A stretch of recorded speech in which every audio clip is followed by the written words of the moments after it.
together again and said, can we do this with the Creative Industries Bill?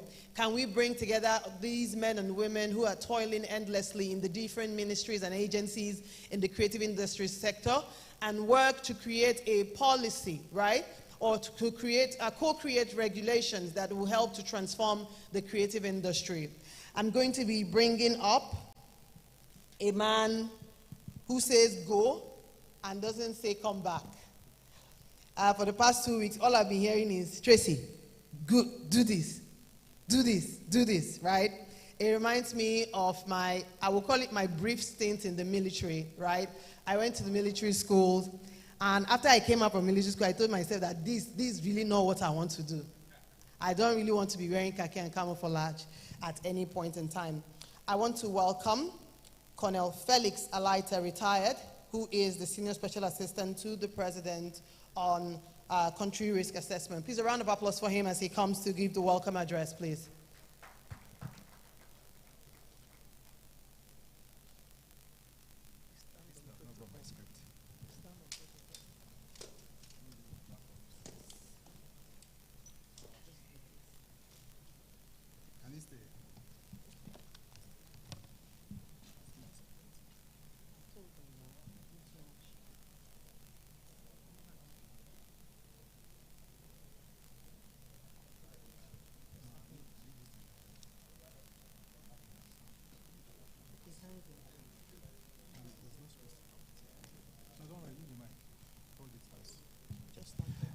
Sorry about this. I expected the podium to be a bit bigger so that the laptop can sit on it, but all the mics are on it. So just give us a minute. Let me get the printed version out. Thank you.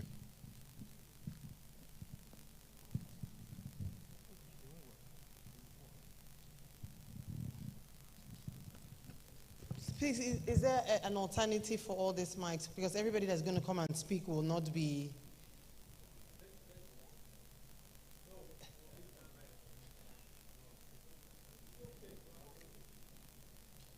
Okay, we'll figure it out.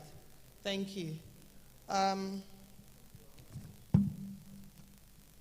While we wait for the welcome address by Colonel Felix, I think that I would like to bring up someone to speak, to sort of set the background and...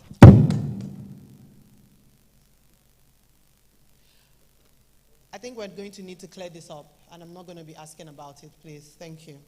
To come and speak about the story, right, behind this, just to give a background as to why they're part of this and why we all need to do this, right? I'm sorry I'm going to be dragging you up, Mr. Sam, right? So you're just going to come up, please, a round of applause as he comes, and just set a small stage on why this is happening and what the role he hopes to play as we build out the Creative Industry Development Bill. Please.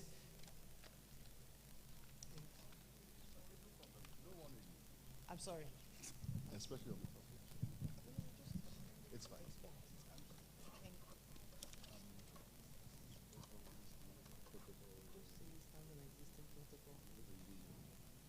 All right.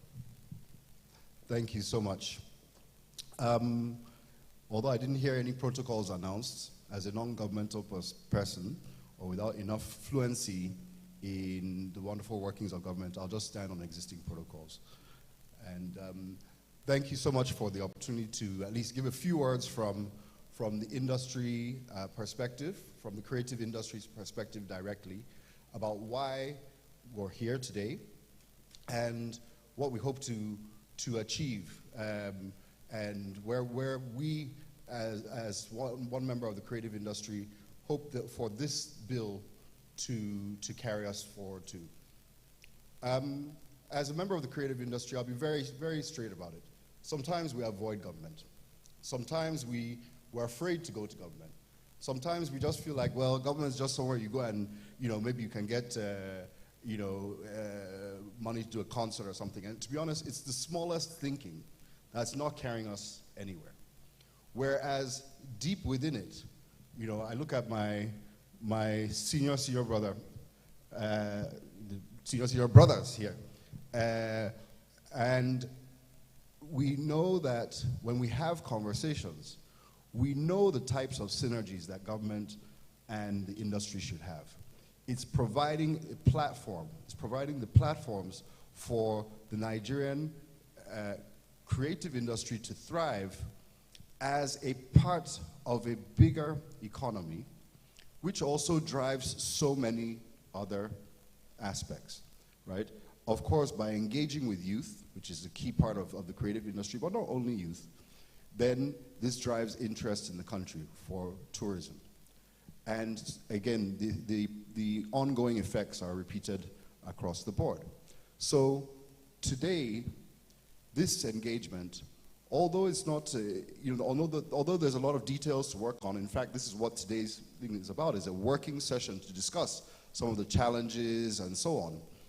But the truth of the matter is, today helps to bring together industry, the creative industry, and the working ministries, but more importantly, the implementing agencies of government, of how we all together build not only an enabling environment, but a thriving industry that can truly drive economic impact. The creative industry isn't just about, so for me, I work at Trace TV, Trace being a music-based creative business. But, so we sometimes get too caught up and think of the creative industry in a very limited way. The breadth and the range scales across so many aspects, right? From the music that we're all enjoying these days with our popular artists, to the painters, to writers, and the list goes on, to traditional music, dance, and so we need to understand that it's not about whether the music industry is engaged with government, it's about the entire creative industry, and talking openly and honestly about what each side can bring to the table, what our limitations are, what our challenges are, and how to find those pieces together. We, as the creative industry, have a responsibility. As a good citizen, as a good corporate citizen, we have to not only be at the table, but be willing to bring our resources to the table, right? So oftentimes, it's really truthfully some of the stuff that we already have in our hand.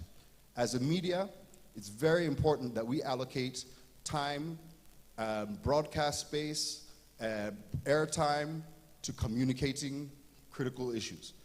And those including exposing some of the wonderful things that government are doing, changing the narrative about the connection between the creative industry and government. So I've talked on a number of fronts, but overall, the connection, the mutual benefit, the symbiotic relationship between the creative and industry and all arms of government must be realized to truly move us forward as a nation, as an industry, as a sector, and today's reading hopefully is a wonderful step towards that. Thank you. I've been abandoned here. Thank you, Colonel. Thank you very much. So, good morning once more. And fortunately, we still have paper, so I've been able to get a printed version of the document.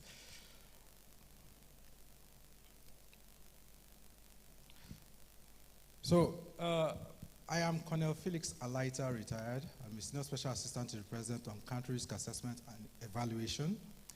And by the grace of God, I've been able to initiate this whole bill process and push it to where it is today. By virtue of protocol, it's my duty to read the opening remarks, but most of the work is going to be done by you as we review what has been done over the past 2 years. So I'll start off by saying,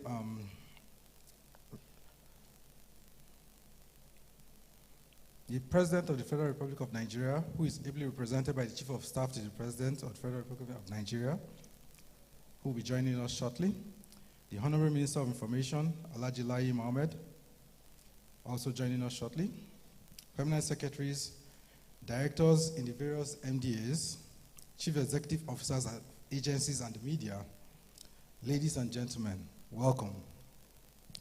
So I am delighted to welcome you all to this ministries, departments, agencies consultative session for the review of the Nigerian Creative Industries Development Draft Bill. I would say it's an important day for Nigeria, a major milestone in our drive to transform and develop our creative sector.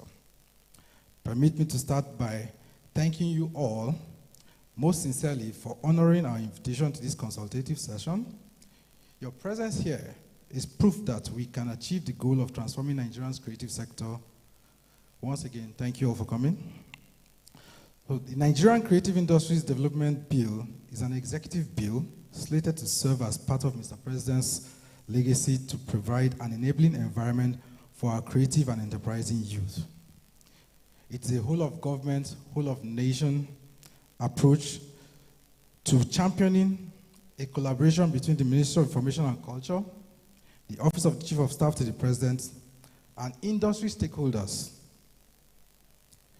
The bill aims to bridge the gap between the Nigerian creative industries and the government to build a vibrant, profitable, rapidly growing creative sector by transforming the creative space through a legal, regulatory, and institutional framework with an executable action plan. This project has been in planning for over 2 years now and has now reached the validation phase where a physical meeting of ministries, departments, and agencies of government in conjunction with the industry stakeholders will sit to review the draft bill. Therefore, your presence at this event is imperative to the success of and is pivotal to the collaborative mission of this whole process. We aim to achieve your buy-in, your support, and your contribution.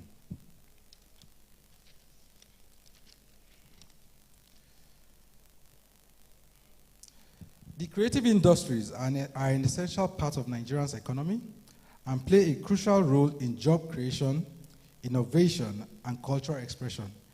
In today's rapidly changing world, it is more important than ever to support these industries to ensure that Nigeria continues to be at the forefront of creativity and cultural and economic growth. This creative industry bill sets out a framework for the development of creative industries, outlining measures to support these industries' growth and provide the necessary support to enable their success. This bill is a response to the growing demand for a more effective, efficient way of developing Nigeria's creative sector.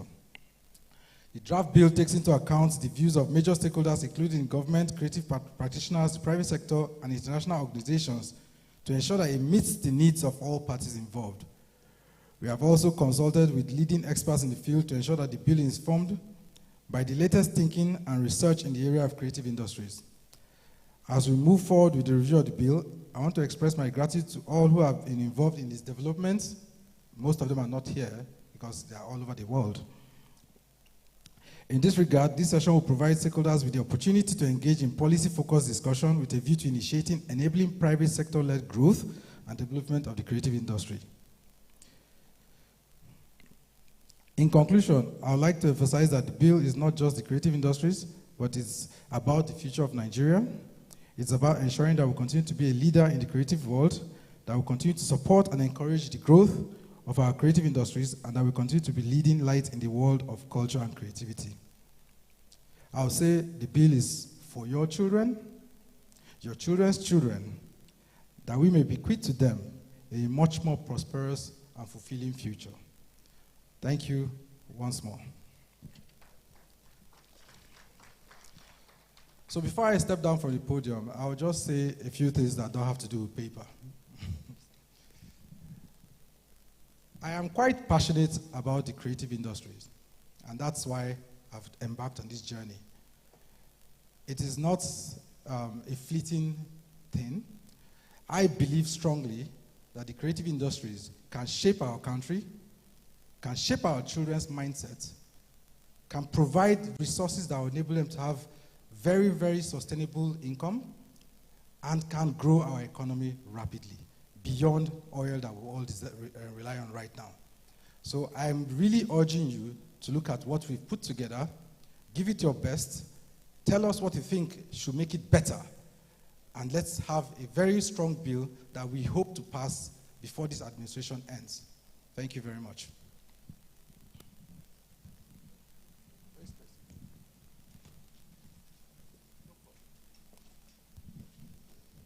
Thank you so much, Colonel Felix Elita. Please, can we put a round of applause together for him, please? Please. In my village, I think I'm going to need to do an icebreaker, right? I'm an Igbo girl, proud one. So, in my village, we used to say, Onye Jiji Jidemma Jowa. It means that if I'm holding the knife and the yam, and I get everything, right? So now I'm holding the knife, the yam, the pot, the gas. So it's important that you are on my side. But I'm going to do something now, right? Please, you're going to turn to your neighbor and tell your neighbor, good morning in your language. I don't know what your language is, but no, don't say that we have three. We don't have 3 tribes. What's your core village language, right? So we're going to say it together now. I think maybe we'll stand up so that this heat will do. Please, can we stand up? Can we all stand up? I'm the one holding the mic now.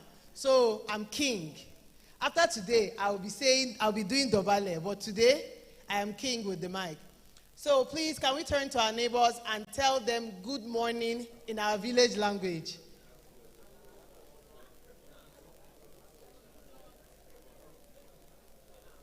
I didn't hear this, madam. This madam, you are not from any village in this. It's you wearing black. Yes. No, the lady wearing black. What's your language? What do you say? Otutuoma. All right, please, can we clap for ourselves, please? Thank you.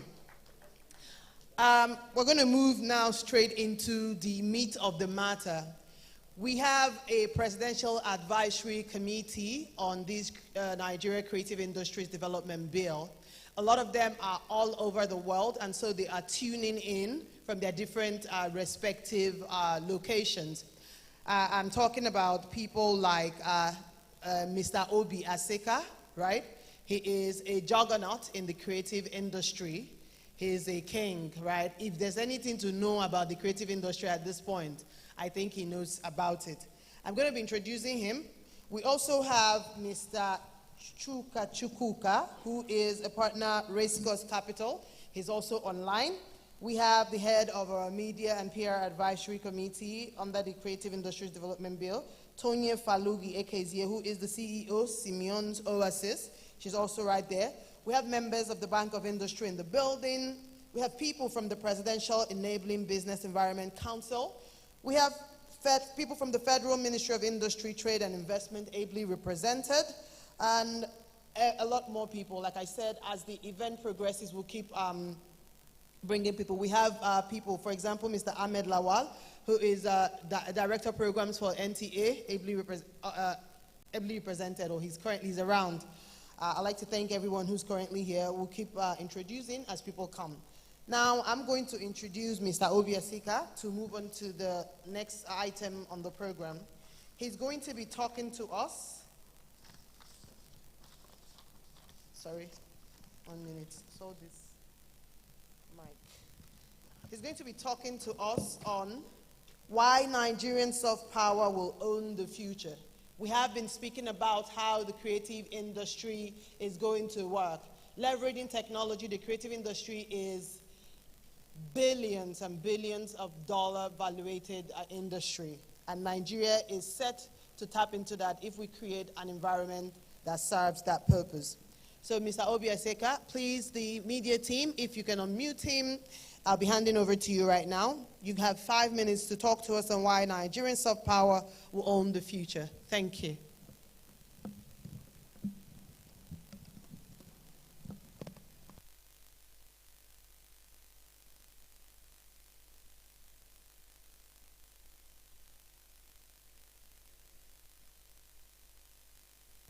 Yes, loud and clear.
God, look at the IP, look at the talent, look at the capacity in Nigeria. So I think the vehicle and the fulcrum for everybody to be able to get behind Nigerian talent, Nigerian creativity, and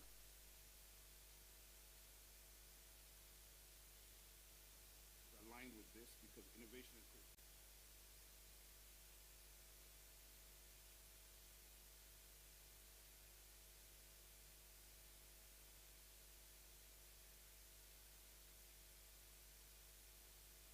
In Nigeria today and in the world, everybody's trying to come to Nigeria. Whether it's Afrobeats, whether it's the fashion, whether it's the food, whether it's the dance. Imagine what happens when we are intentional, when we create the facilities, when we create the enabling environment for IP to be collateral, when we back ourselves. The whole thing about this thing is that the creative industries can tell our story, define our narratives, and the story owns the future. As we're sitting here right now, we all know we're all Nigerian. We have not even scratched the surface of telling Nigerian stories. We haven't started. So I think that is what I'd like to end with, to leave you with the idea that there is nothing more important in this country than backing the Nigerians, backing Nigerian soft power, backing the storytellers and the ideas. We're in the age of ideas. You're all aware of ChatGPT. We're in the age of ideas and innovation. And that is a situation that you cannot legislate, you can't really regulate it, but you can enable it. And when you enable it, you create a situation for us to unlock the inherent power and ability that lies within our people.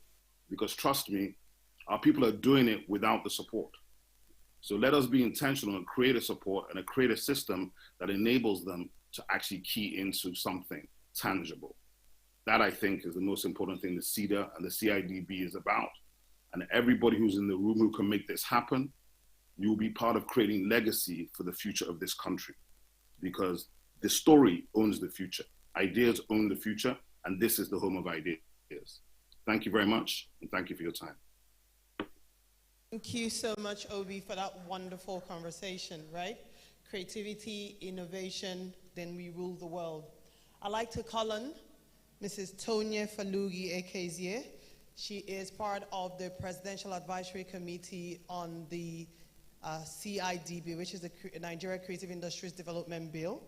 And she is going to be speaking to us on creative industries and their impact on parenting and youth development. Tonya, please, you're on.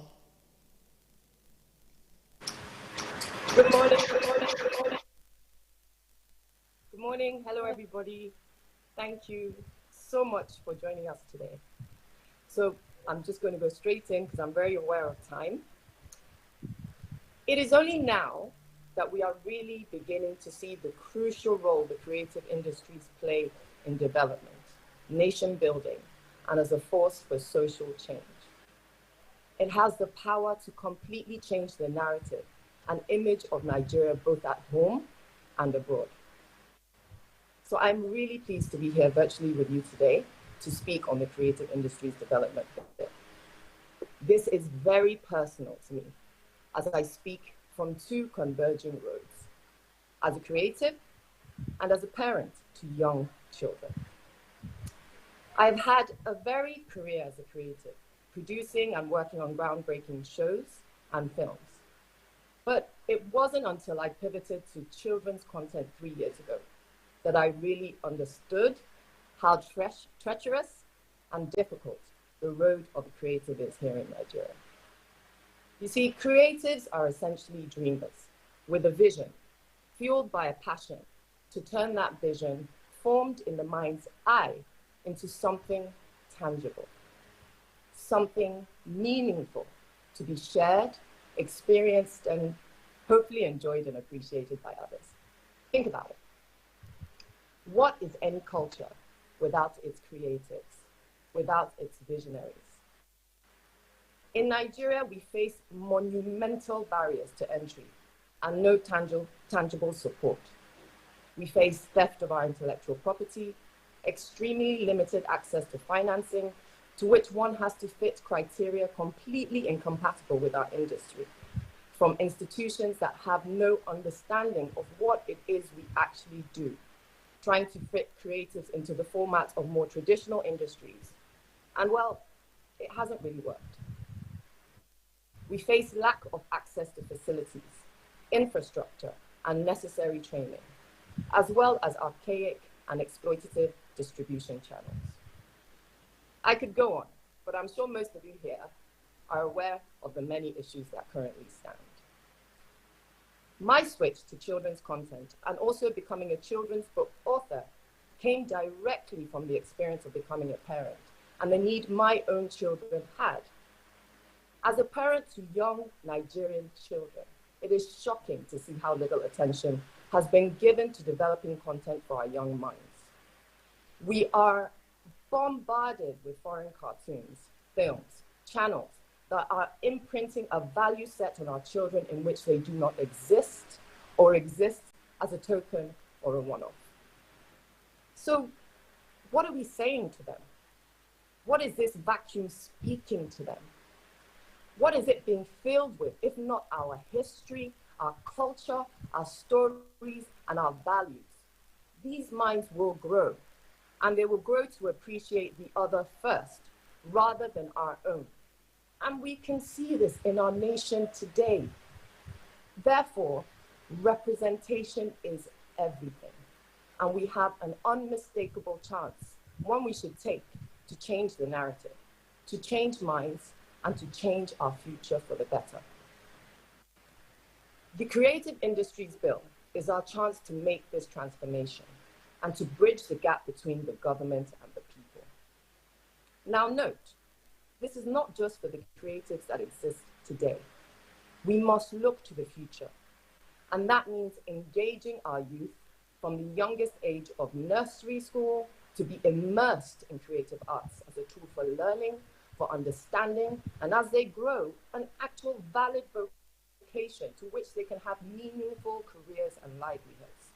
This in turn, building a deep and robust talent pool, infrastructure, and self-sustaining industry as a whole that can dominate the world stage. As His Excellency President Buhari has said, our young people are our most valuable asset at home and abroad. Their ingenuity, creativity, innovation, and entrepreneurial spirit are evident to all. We can see what has and is happening organically with our music and films. The Creative Industries Development Bill will amplify this success by putting the creative first. I hope everybody heard that. By putting the creative first through funding, incentives, research, skills, and training. We will finally give Nigeria's creative sector the respect and support it not only needs, but it genuinely deserves. Therefore, as a creative and as a parent to young Nigerian children, the Creative Industries Development Bill is not just important, it is vital to you, to me, our children, our children's children, the future of our people, and the nation of Nigeria as a whole. Thank you.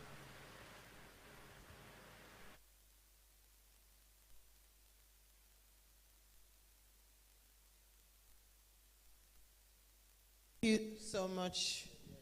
I call her the T, right? She hit the nail on the head and she spoke to our hearts. I'm going to be calling on Odi Akanoba, who's going to be taking us in creative industries and the AFCFTA. For 5 minutes, we will be listening to how the Creative Industries Development Bill and the AFCFTA are working together hand in hand. Odi Akanoba, please, the media, can we unmute?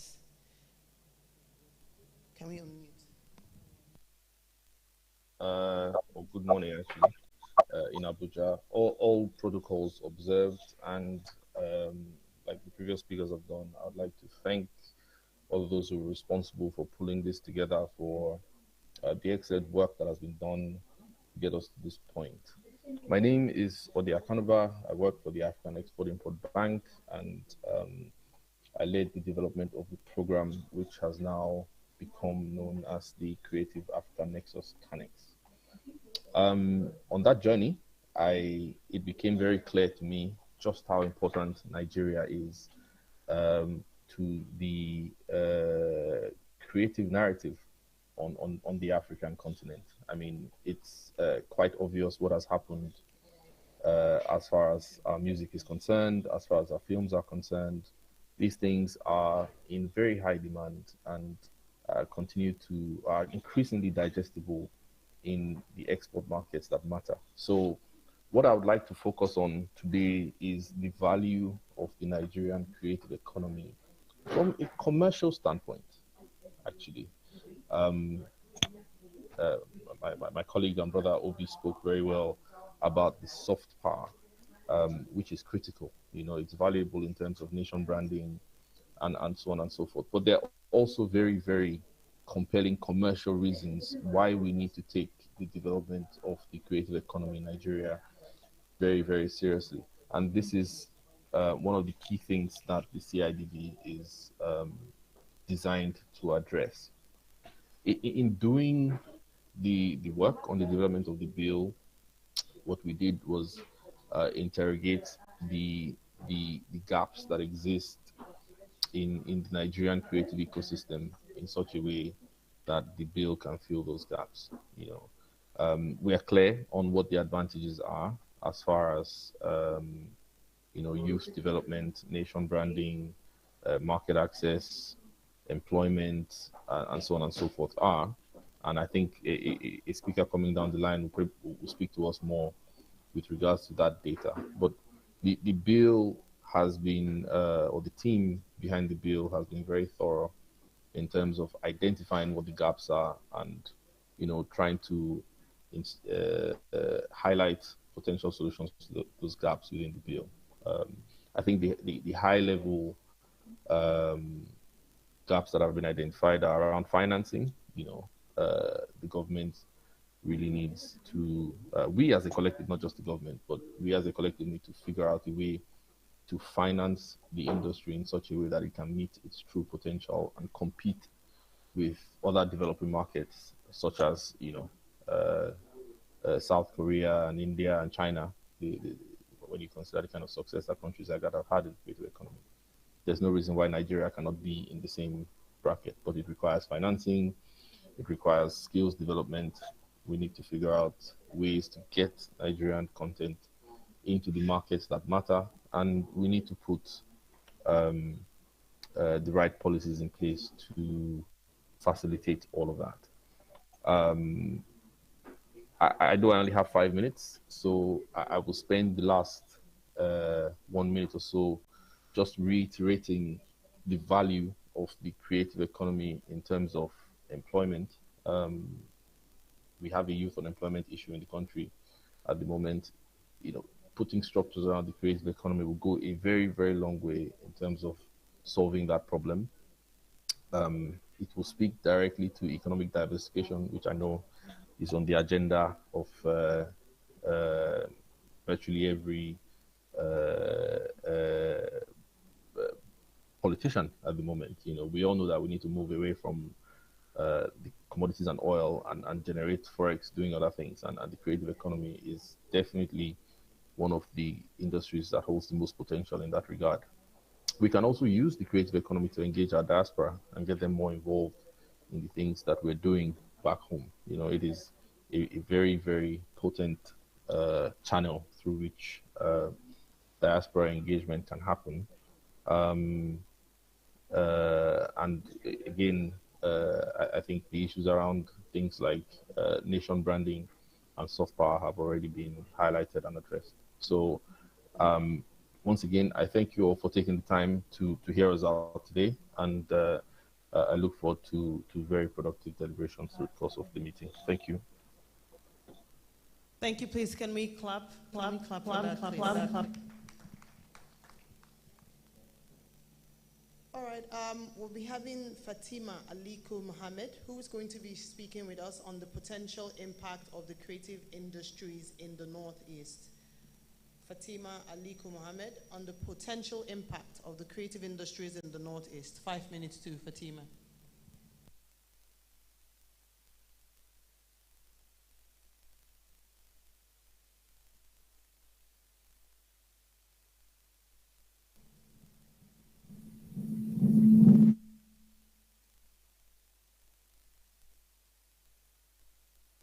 Okay, while we wait for Fatima Aliko Mohammed, Mr. Chukwuka Chukwuma, if you're ready, please, you can go. You can talk to us about perspectives of financing the creative sectors and associated infrastructure. Please, Mr. Chukwuka, if you're live, please go. Can everybody hear me?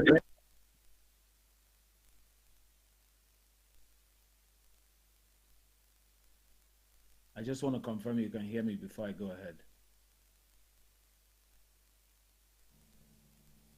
Yes, we can.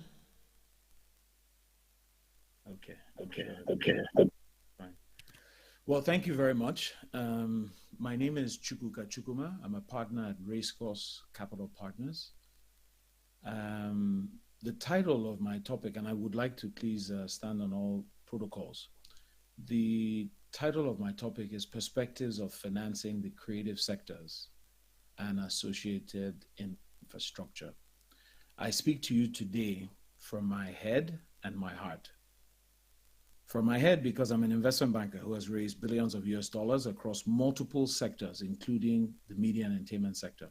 However, I speak to you from my heart because I identify as a creative. I'm an author, film producer, and film financier. As a child, I sang in choirs in primary school. I danced at shows at the National Arts Theatre, and literature was my favorite subject in secondary school. One day, my guidance counselor said to me about my choice of careers, Chukwuka, you can be a doctor, an engineer, an architect, a lawyer, a banker, or a disgrace. All the rest of the professions, especially writer, actor, singer, and dancer, will lead you to the poorhouse. This was typical advice back in the period between the 70s and 80s. That is how I decided to study economics and become an investment banker. The industry has come a long way. If we were to ask our young people today what careers they would consider, I'm certain various verticals of the creative industry would feature proudly on the list. We may not have qualified for the Qatar FIFA World Cup in 2022, but Afrobeats was present and our artists represented us during those games. Financing the creative sectors and associated infrastructure. You've heard from my colleagues, so Odi covered some points, but I'll still go ahead and emphasize a few others. I watch with pride the growth of the industry in all its expressions. This is an example of Nigeria's soft power, which again, Obi talked about earlier, which has been impacting the world. Diasporans, even those not born in the country, have started to associate themselves and embrace our culture. Nigeria must not cede its dominance with Nollywood and the music industry. Passing the Creative Industries Development Bill, CIDB, into an act to be known as CEDA will allow this dominance to grow exponentially. However, this is under a more structured, supportive platform that provides funding to all creatives. According to PwC, the global entertainment and media sector is a $2.9 trillion industry, and after a slight downturn during the pandemic, is poised for strong growth over the next 5 years. The Nigerian entertainment and media and entertainment industry is considered the fastest growing segment of the economy, and in 2021 actually contributed about $7.7 billion and is projected to reach about $15 billion by 2025. Hollywood movies have featured scenes supposedly shot in Nigeria, like Black Panther's opening scene, which claimed to be shot in Sambisa Forest. But we know that we did not get any of that massive budget. We need to create the enabling environment and legislation that ensures going forward, these sorts of movies are shot on location in Nigeria. All Nigerian creators need from their government, represented here by the NDAs, is support to build on their phenomenal head start. First of all, access to funding.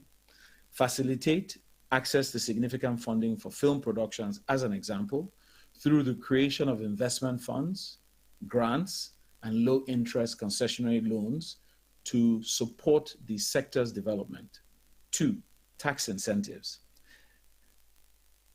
Financial are a key driver in international film and television production. no foreign investors coming into our country without this in place. Let's look to offer tax rebates, VAT exemptions, exemptions from long-term hotel taxes, say over 30 days, location fees, exemption from import duties, or reductions for individuals and companies investing in Nigeria's creative sectors. This will greatly encourage investment across the entire value chain in the following critical areas. The first one, infrastructure development, studio facilities, sound stages, post-production facilities, and other industry-specific infrastructure to support the growth of the industry.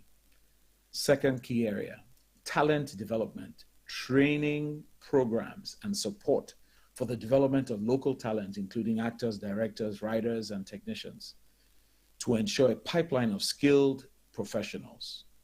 Marketing and promotion, support for marketing and promotion of Nigerian films, both domestically and internationally, to increase the visibility and reach and allow them to reach sort of audience globally. Economic impacts of investments in creative industries. He went through a few of these, but I'll just highlight again. He already talked about jobs. I believe there are about 4.2 million people that are currently hired in by the creative industries, but that number could be significantly more with the passing of this bill. Foreign direct investments. They need to diversify economy, but obviously we need a lot of dollar funding. This sector can definitely help us with that. Small business impact. Specialty businesses like studios, camera and sound companies, lighting and equipment rentals, casting companies, and hundreds more will spring up.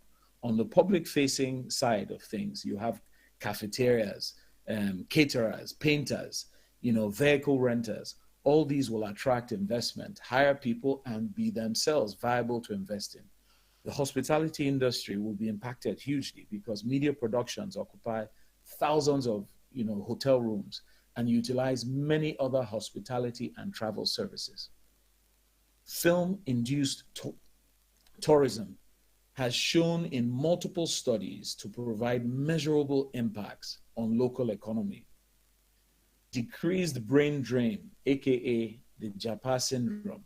Students who study film and related technology, media studies and things like that in their state or in their local colleges will now not need to move abroad for greener pastures.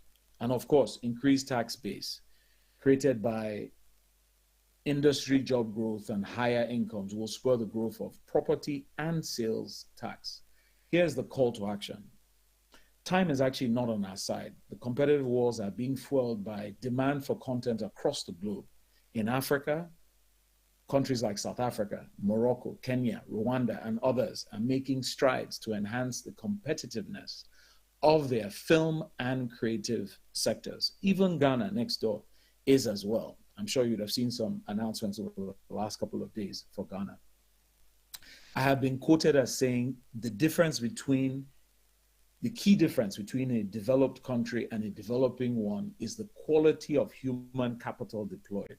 This bill is about our true natural resource, not oil or solid minerals, our people. This bill is about our collective legacy and will benefit the young people and our children's children. We therefore need you to support and pass CEDA. Thank you very much. Thank you so much, Mr. Chukuma. I'd like to pronounce that properly because before they find me to bring a large cow in our village meeting. Thank you for speaking to us on the perspective of financing the creative sectors and associated infrastructure. Like he says, if the creative industry is duly financed and supported, there will be a lot more to gain. I'll move straight to one of my favorites, everyone already knows, Mr. Sam Onyemelukwe, who's going to be speaking to us on streaming media and the growth of the creative industries. For 5 minutes, he'll be sharing with us on streaming media and the growth of creative industries. A round of applause for Mr. Sam Onyemelukwe as he shares with us, please. Mr. Sam, please, you can either step on stage or you can stand there and I bring you the mic. You go to the stage. All right, fantastic.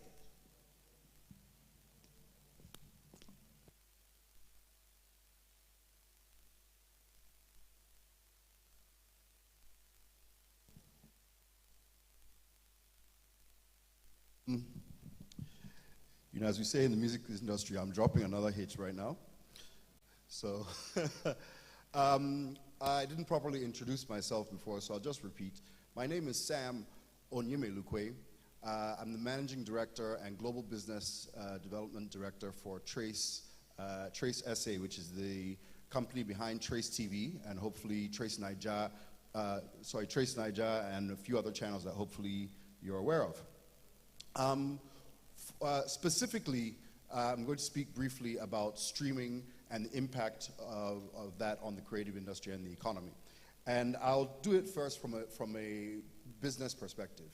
For Trace, a core part of our business is the music channels that we make, which are very popular. Let me give a small plug. We have over 29 music channels, 29 TV channels broadcast in 180 countries, and 15 channels in Africa, including 3 that are specifically broadcast for Nigeria, but another 2 or 3 that are available in Nigeria and have a big impact into the music industry. We have benefited from that business over many years, but our core business is under massive threat. Streaming is slowly replacing, or at least changing the landscape of TV on the continent and everywhere in the world. As new subscribers come on, or new viewers enter the market, their choices are changing. I would guesstimate that for many of us, much less those of us that have children, right, and younger cousins or nephews and nieces, that we know that, I didn't bring my phone up here, I don't want to promote a brand, but we know that these young people don't watch TV anymore. That's rare. Where are they always? Right there on their phone. Scrolling. So that's a big shift. Number 2, even when it comes to sitting back and looking up at a TV screen,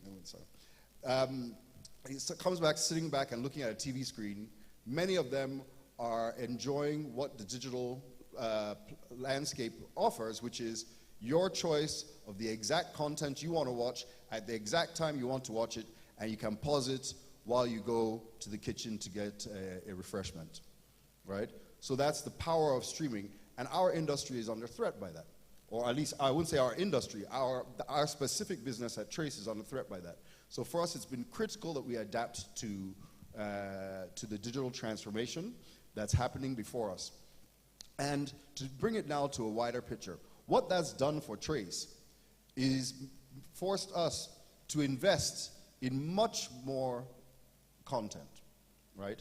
And as my esteemed colleague and brother, Mr. Chukuma, just talked about, the multiplier effects of this are immense. Because now we're producing content, Trace specifically. We now produce content for Netflix. We produce for Amazon. We produce for our own channels. We produce for brands. And the demand in that production now makes sure that we're hiring more people are making money, making a living off of us, and we're just one company. So as you see the multiplier effects of more content, and specifically the impact of streaming, which is shifting the landscape, it is immense. Netflix's global budget for content was over $17 billion. Content alone, $17 billion. And that's not replicated anywhere on the continent yet, and it won't be for the meantime. We still have some development to do. But the impact that it could have on Nigeria's economy, as so many of us have said here, for our children and our children's children is critical, right? The stories that we have to tell, as Obi Asika said, the stories rule the future. The narrative is crucial. And once the power and the impact of the streaming industry brings on so many multiplier effects. Again, more production, more content, more jobs, more activity in the creative sector, and more activity, therefore, in the wider economy. So I'll leave it there, and just recap what a few of my colleagues have said. The narrative is crucial for all of the reasons around that being the core for what Nigeria needs to seize upon, is why the creative industry and government need to find that nexus point. Thank you.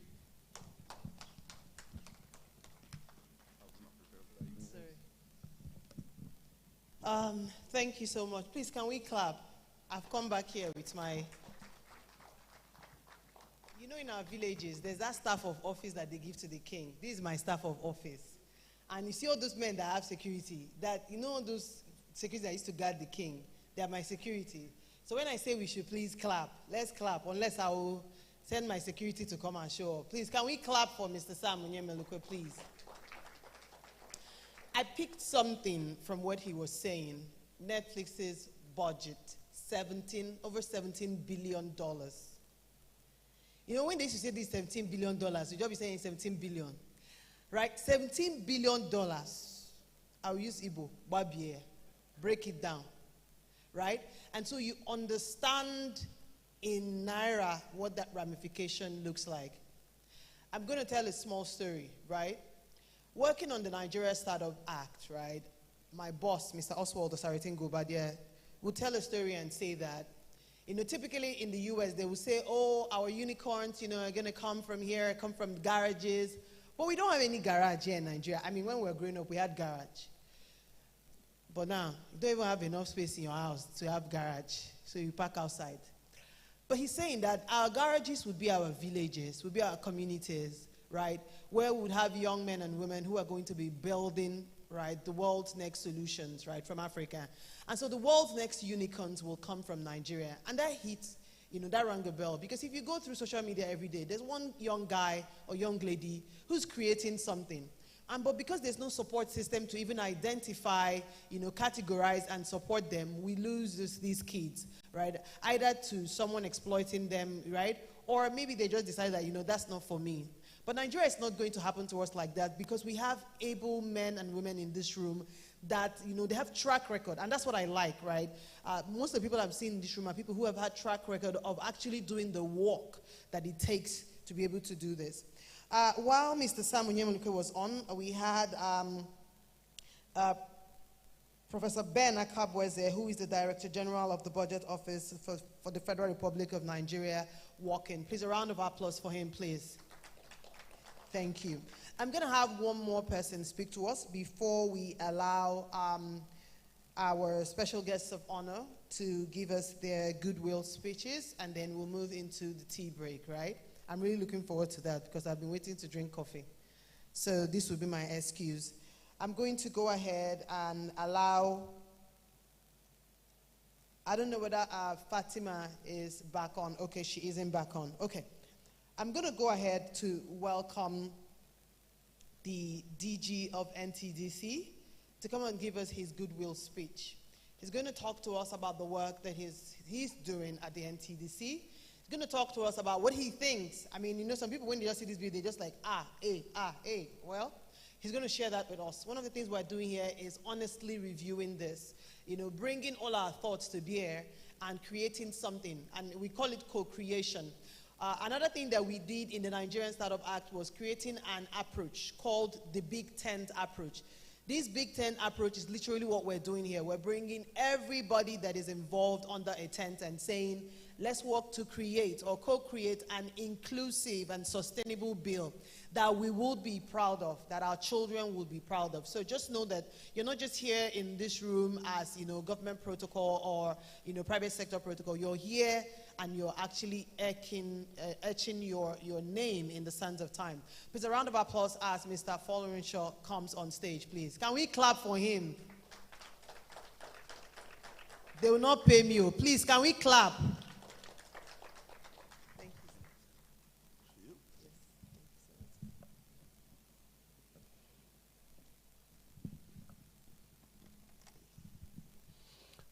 Thank you very much. My name is Falon Shokoka. I'm the Director General of the Nigerian Tourism Development Corporation in Abuja here. I have only just read through this bill, and there are a lot of good things in it, but there are some words of caution I must raise. The Nigerian Tourism Development Corporation bill has just been assented to by the president, which now makes it the Nigerian Tourism Development Authority. So I have been through this process over the last 6 years, and it's like removing a tooth every other day.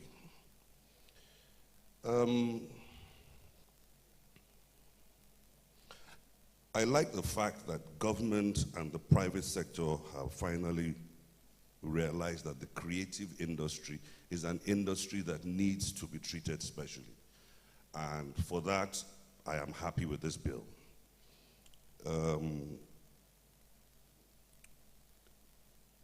It's an opportunity for government, the private sector, and this newly identified creative sector to work together. Stop being afraid of government. Government belongs to you. Without you, the people, there's no government. It's not a place you come and collect contracts and run away to go and execute 50% of it and say you've done something for yourself. No, you haven't. It is in the spirit, not of competition, but of collaboration, that we can all grow this creative industry that you are speaking to. Here,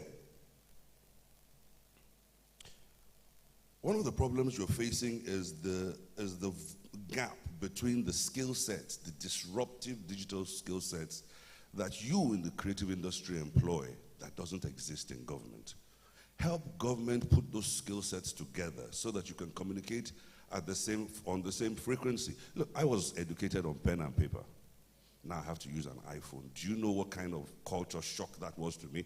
That iPhone killed the Polaroid I was used to, killed the Sony Walkman, killed so many devices that I grew up with.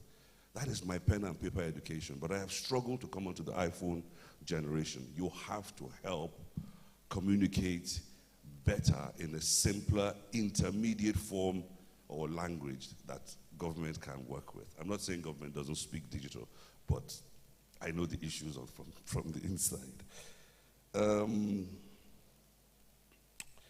There's always been a focus on academic, university degrees, etc. Vocational is what makes China, Korea what they are. How many people have university degrees there? But the vocational skills they have produce meaningful incomes that are taxable by government. I invite you to look at the institutes, etc., that you want to set up and make them modular vocational skills acquisition centers where I can do something for 3 months to 6 months, etc., and it is meaningful to me in that it allows me to use a skill. If you look at this event center, I see a lot of things that are small businesses, and these things actually need vocational skills, especially within the creative industry. The digital infrastructure that the creative industry is going to depend on must be addressed. I mean, we just saw an attempt to cut over financial transactions to purely digital over the last few weeks. The digital infrastructure must be more robust for all sectors in this 200 million people economy. If it isn't allowed to grow, to be able to support even the financial industry, how can it support the creative industry properly? Funding. Government doesn't have money to give anybody. I know that the director of budget is here. I've been begging him for quite a while to give me money. He still hasn't. This is an opportunity for us to think slightly outside the box. You have to create a hybrid of unorthodox funding sources for you to have the funds you need to do something with.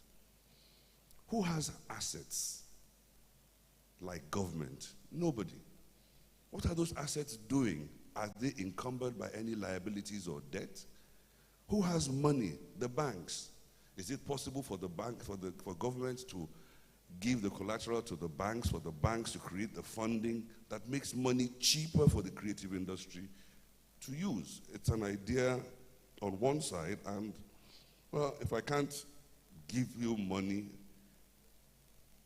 should I tax you? So tax breaks are an effective way of making things happen. In 2015, there was an event in Lagos. Sorry, I must speak about One Lagos Fiesta and everything that went around it. It's a disappointment for me because I was part of that, to see that brand, that Nigerian brand, become what is earning money in Ghana now, labeled another thing. Government partnered with the creative sector, the creative industry, to create a brand. And that brand is now what is being used in Ghana with Nigerian assets to do things like the week of no return and all sorts of things. It's a wake-up call. If Nigerian creative assets are going to become income streams for another country, then you need to speak to it in this bill. As to just some pieces of information that I think will be useful in this forum. I was in Arusha in Tanzania a few months ago, and Amadeus and Google made a statement. They said Nigeria is the highest user of social media in the world. That is the soft power that Obiasika was talking about, and that is what quietly this bill is also talking to. We are later on today about to sign an agreement with a company, an agency called Casa Africa in Spain, where they have agreed to run a competition every year in the creative industry to identify 2 individuals who they will take back to go and play all the festivals in Spain. And I think 2 people a year from Nigeria will blow in Europe based on that. The UNWTO has agreed to establish a tourism academy for training in Lagos. There is also going to be a UNWTO Festival of Gastronomy in Lagos. This may seem rather tourism-related issues, but a lot of the benefits of tourism is from the creative industry. And the sooner we realize that our collaboration means more to both of us than our competition, the better for us all. We have a couple of festivals coming up in Germany, Brussels, and Greece. One thing I would like to say that I am not comfortable with in this bill is the fact that the policy agencies of government are the agencies or are the directors of the board of this parastatal that you're about to create. You need the implementing agencies of government on your board, not the policy agencies of government, or else, well, you will get the same experience I have had. And secondly, I think you should consult a little more widely than the consultation that has been done, especially with the circulation of letters, and I see the attendance of the relevant stakeholders here. I think you need to just take bits and pieces from quite a few more people before you go along. I hope I have not gotten myself into any trouble because the representative of the Honorable Minister, Lai Mohammed, is here present and I must respect him. Thank you very much.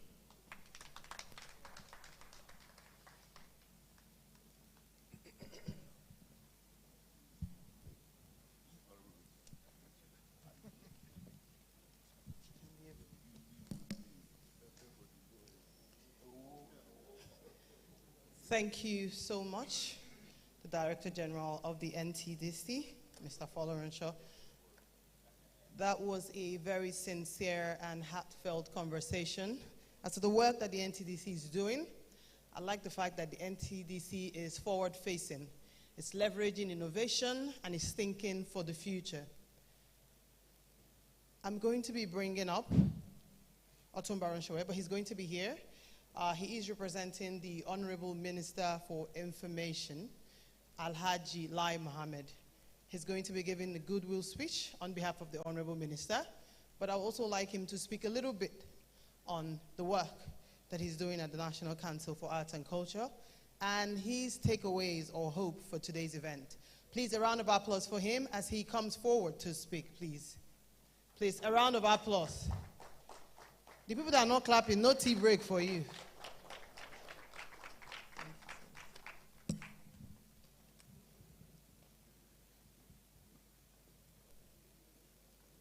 The organizers, my dear brother, the DG Budget, my colleague, the DG NTDC, very, very respected, distinguished Nigerians here present, ladies and gentlemen of the press.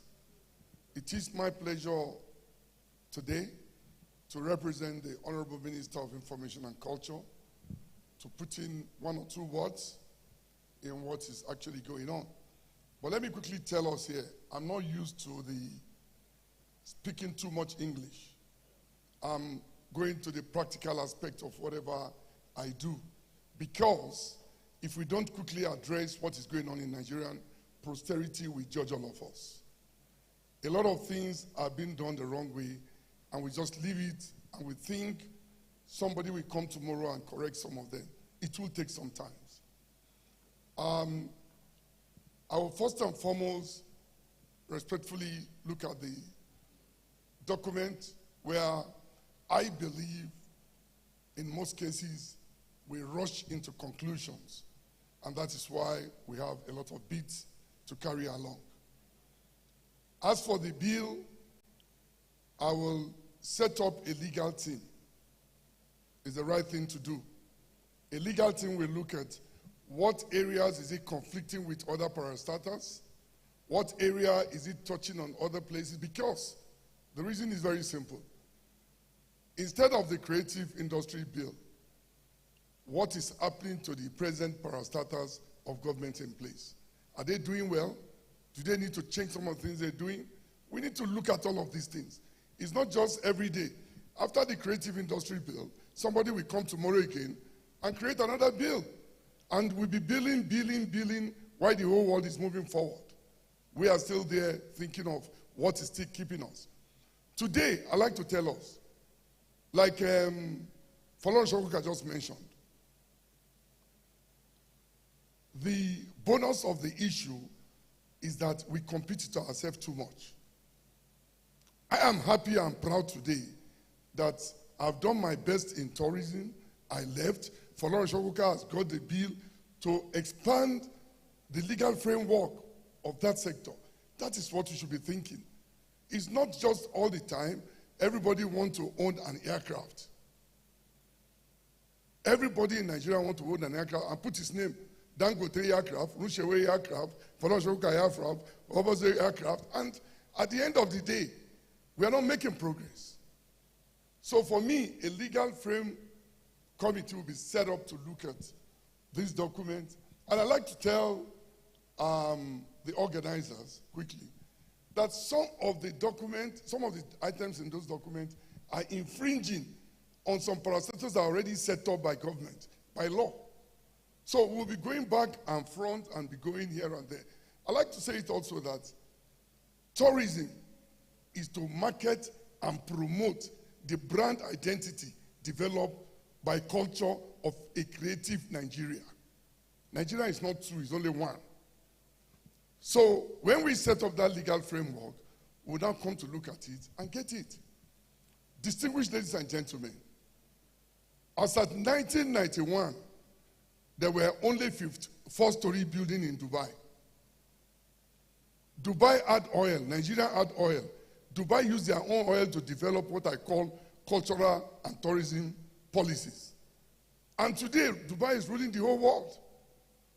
So I am of the strong opinion that we should put our heads together, see what can unite Nigeria, because we don't have two Nigerians, it's only one.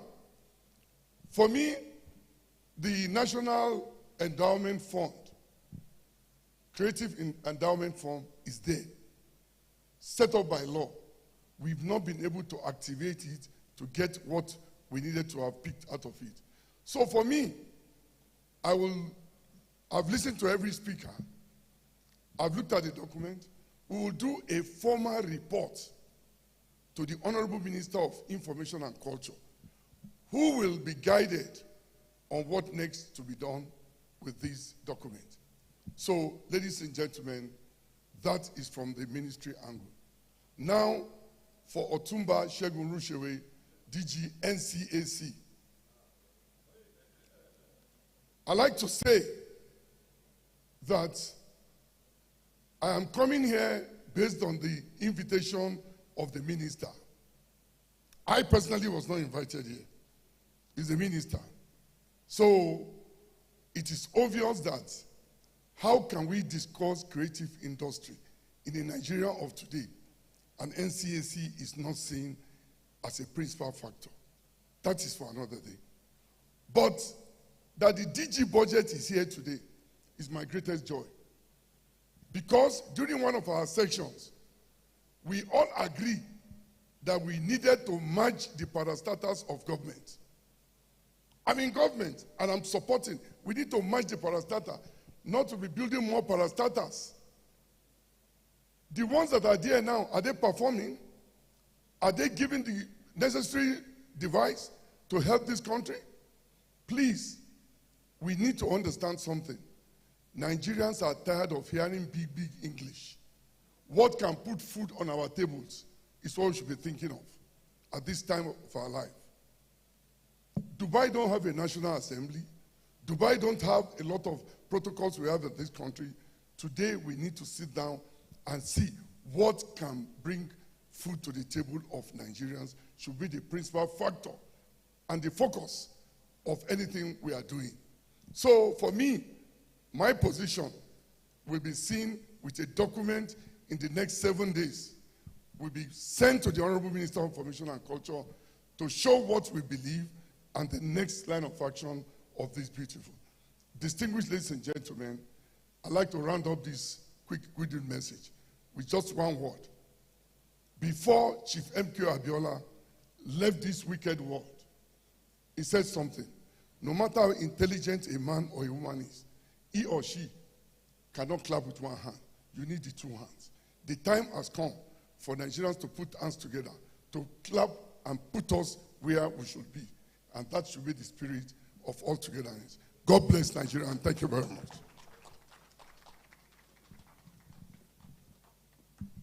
Thank you so much, sir. Please, another round of applause for that wonderful speech, please. Please, please. Kunaka. I will speak my language. Kunaka, kunaka. Thank you so much, Otumba Segun Rushewe. That was much needed information that we need to also go back home and sit on. The National Council for Art and Culture is an integral part of the creative industries.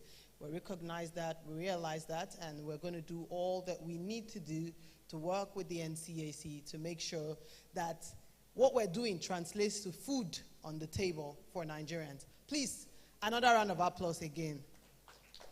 I'm noticing the people that are not clapping. Please, Ketra, also, when you come, let's see. I'd like to crave the indulgence of everyone, but also request the permission of Otumba Rushewe, who is ably representing the Honorable Minister for Information, to allow the DG Budget Office, Mr. Ben Akabweze, to come and give his goodwill message, sir. Please, permission granted. All right, sir, I'd like to call on the Director General of the Budget Office of the Federal Republic of Nigeria, Mr. Ben Akabweze, to join me right here on stage to come and give his goodwill message.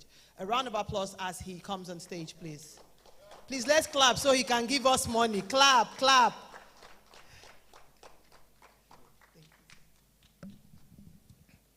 Thank you. My colleagues and brothers, Otumba and Florinshaw, the SSA, the President and the creatives, other senior officials of government, distinguished ladies and gentlemen. It's my pleasure to be here with us today. Only became aware of this event very late last night. I was out of town and got back last night only to see a message that this event is holding at 9 a.m. this morning, which for me is a problem. If we intend for this to be a really serious event, we can't give people notice in under 24 hours. It referred to discussion of a bill that wasn't even attached. I'm only just, when I arrived here, got a copy of the bill, and we're expected to discuss it. So things like this, basically don't give a good feel to some of us who have been around government and governance for a while. But why have I come nonetheless? I've come nonetheless because, one, I believe strongly in the potential for this sector to become a leading contributor to not just the GDP, but jobs, because it's one thing to have growth, GDP growth, it's another to have jobs. And what we seek is job-rich growth. And this is one sector that has the potential to deliver that. I've come here also because my interest in and willingness to support this sector predates even my time in government. Okay? About 20 years ago, I was managing director of a bank. And my bank was the first bank then. These were the very early days of Nollywood to set up, to support this industry, to support this sector.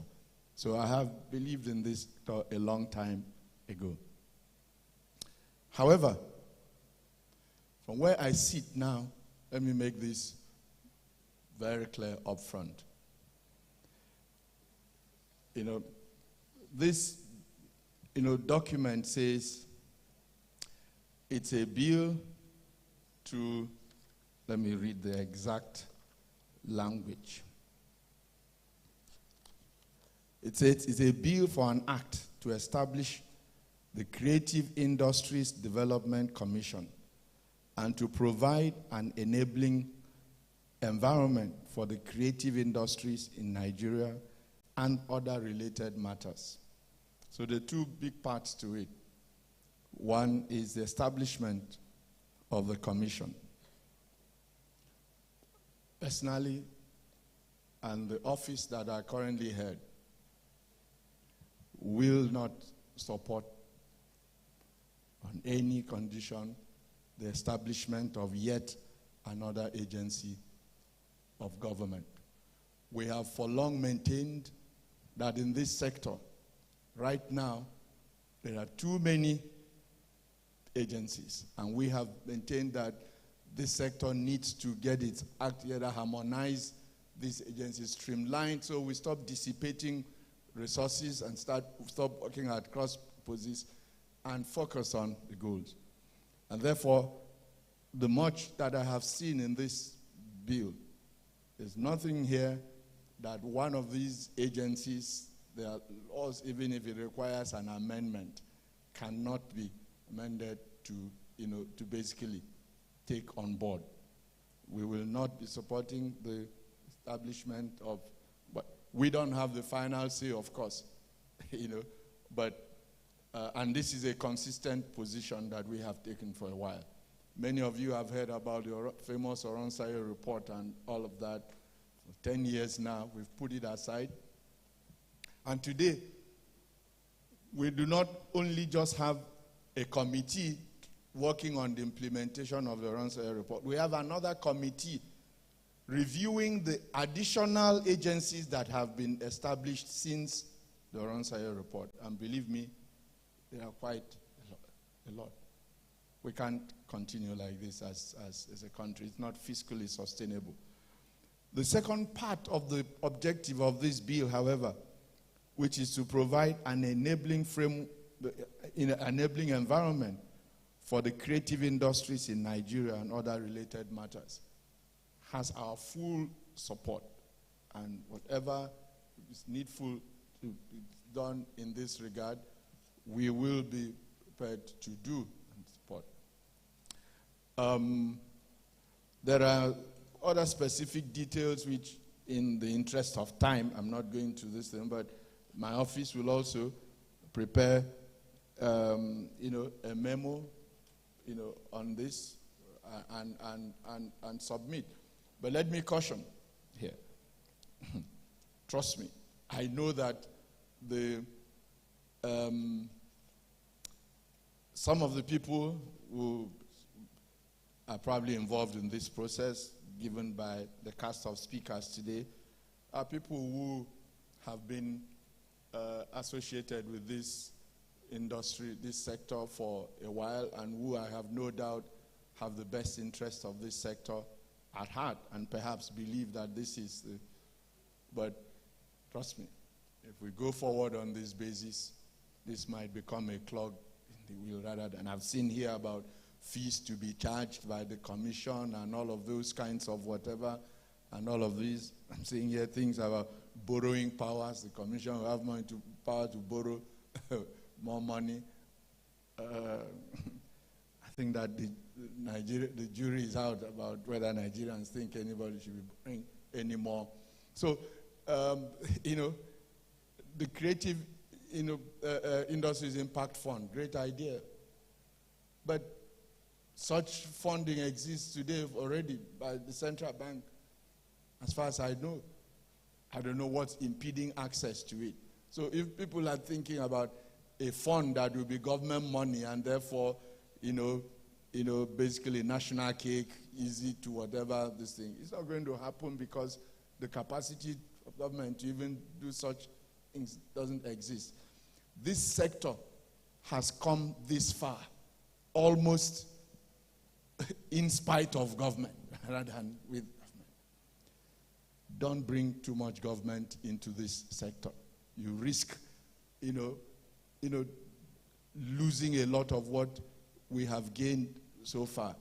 I have maintained when we have had policy debates in government around this subject, my position consistently has been this sector requires the support of government. But one of the biggest areas it requires the support of government is protection of intellectual capital.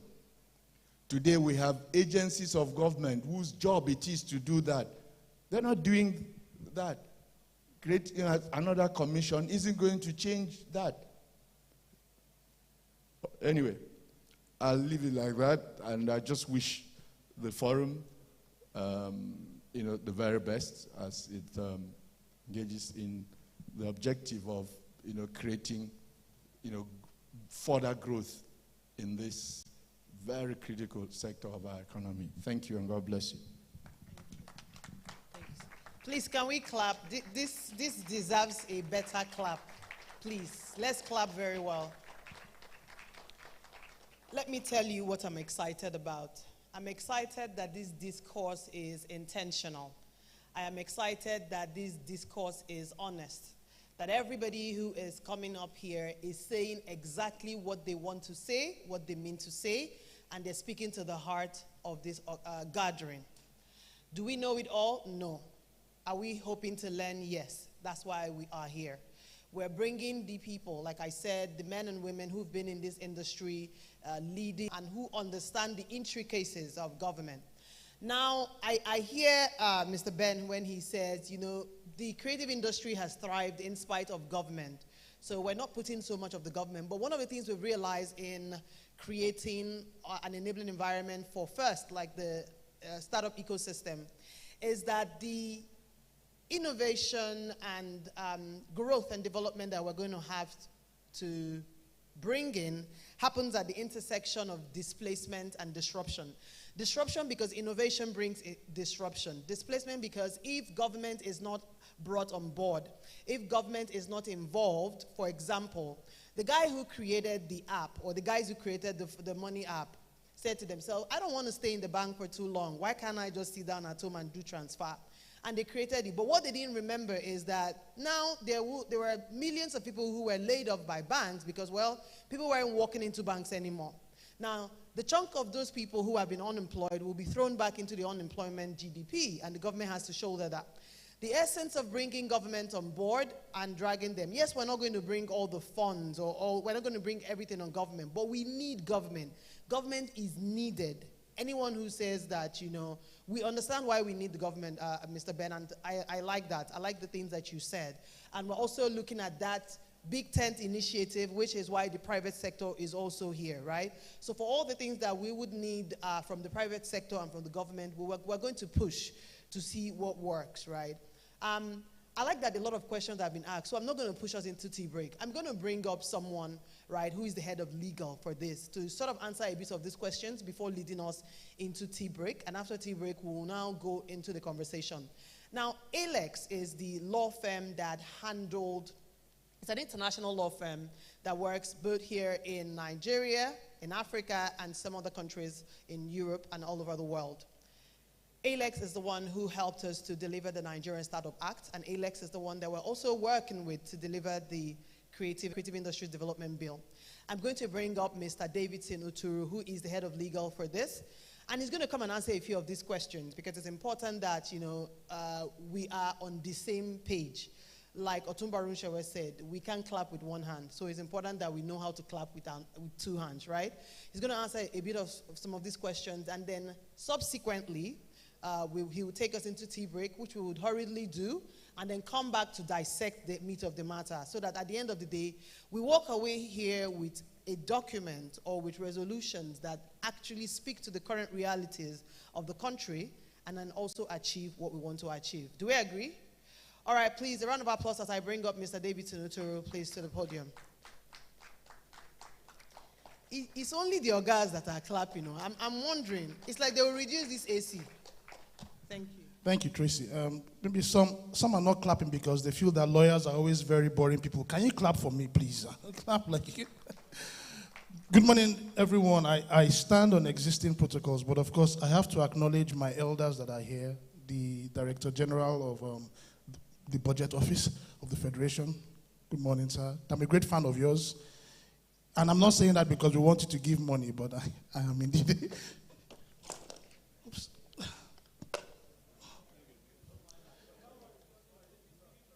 Okay, you pick from there, no problem.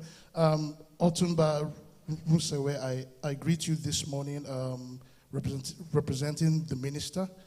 Mr. Folorunsho, thank you for the great job that you're doing at the Tourism Development Authority now.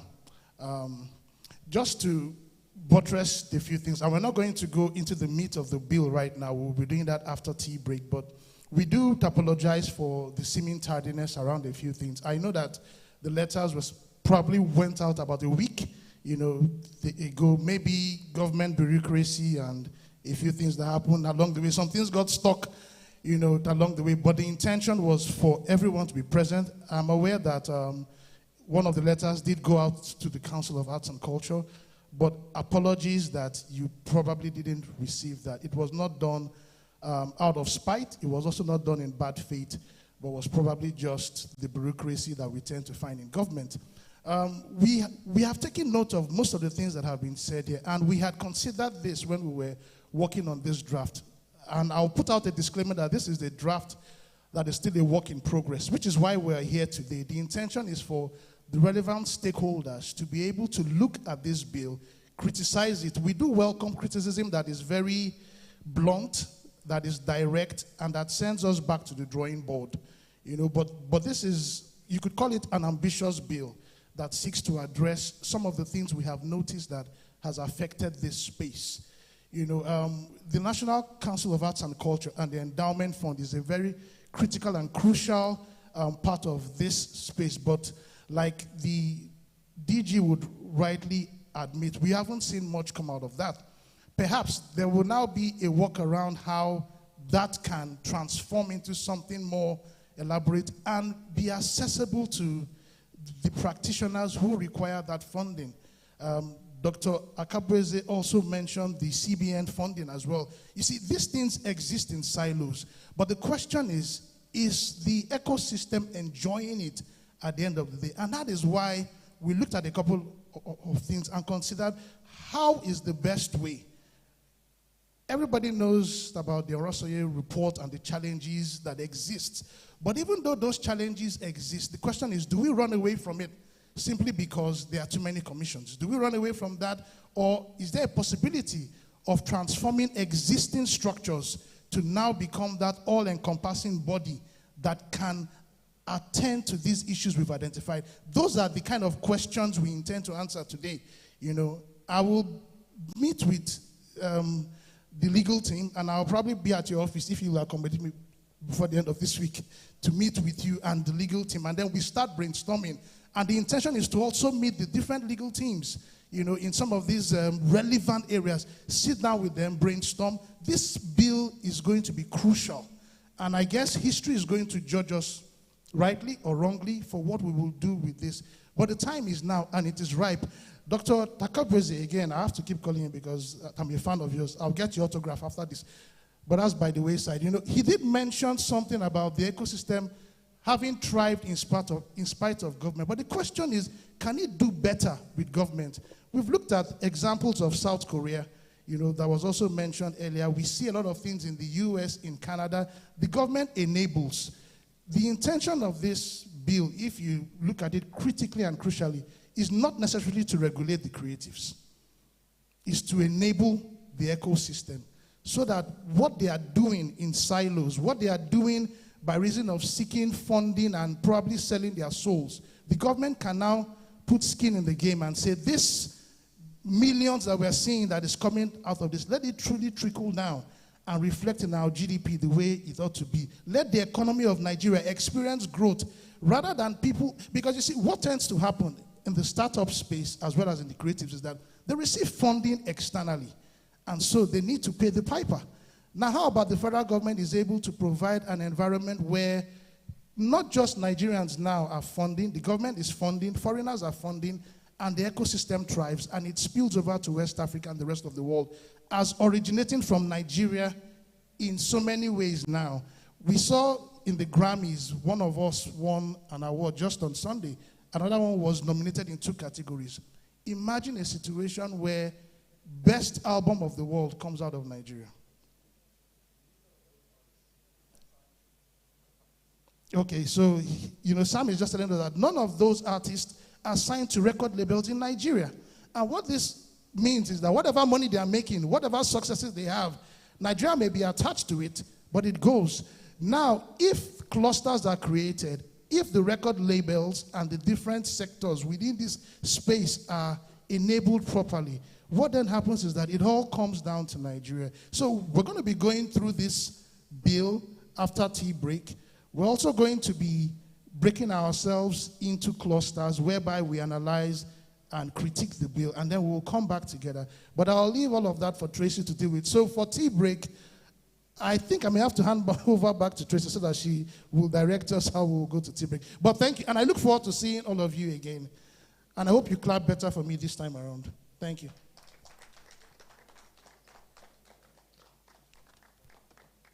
Even if you don't want to clap, look at the way Davidson is. If he decides to say that he's not talking to you now, I'm going to block the door, you will not leave. So please, can we clap for him?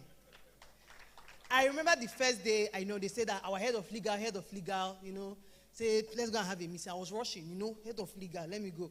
So he just walked past me. As I thought, I said, all these Abuja people, you know what they call, like, muscle people. I saw these people in this Abuja. So I said, the head of legal has passed now. I said, I didn't see anybody.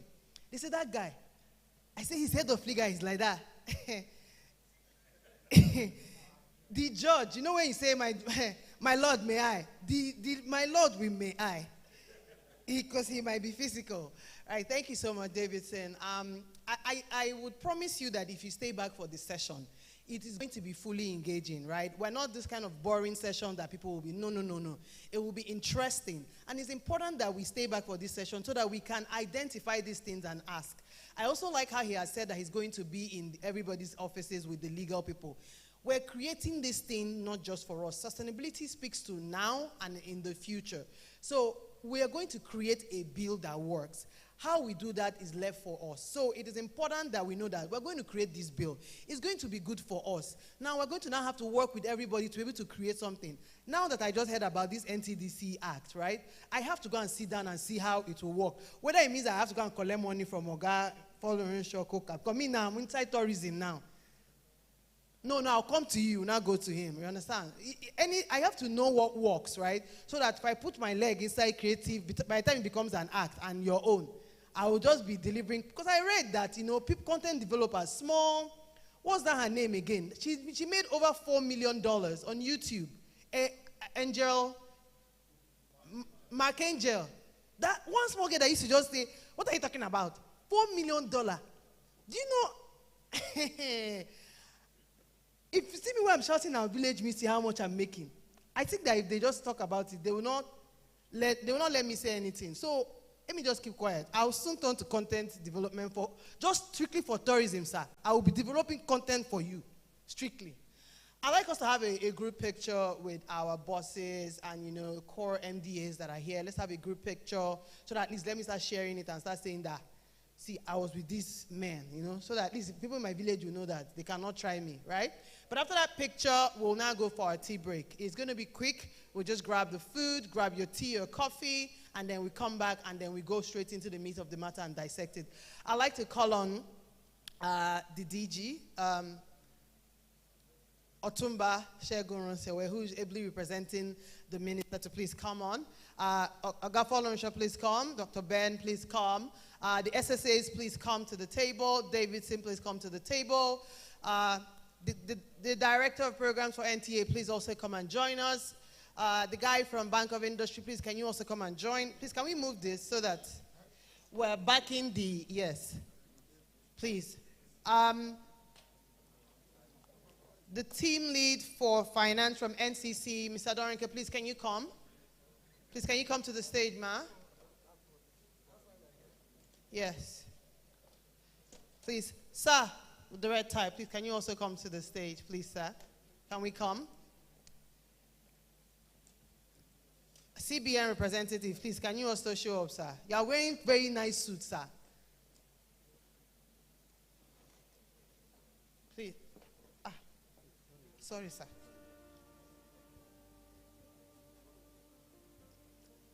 Please, can I have Madam Oge? She's my personal person. Please, can you come and join this? This picture is very, there's no, the gender has not gendered at all. Please. Please, can I bring all the women? Let me just bring you on board. Let's join.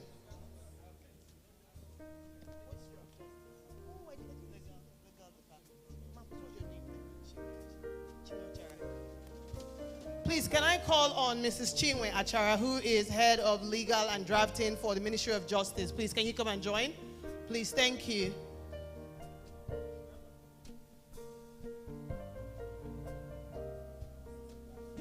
Please, can I also call the head of legal for the NTDC? Please, madam, can you also come and join?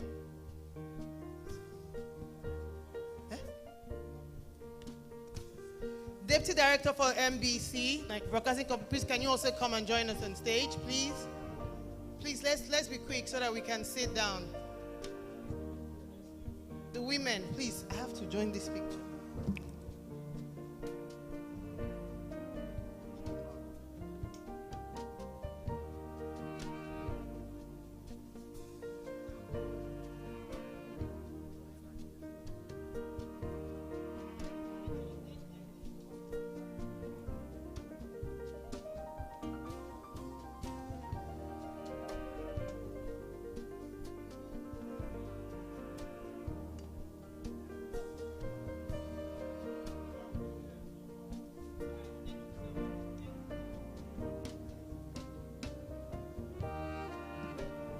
All right, it's time for tea break, please.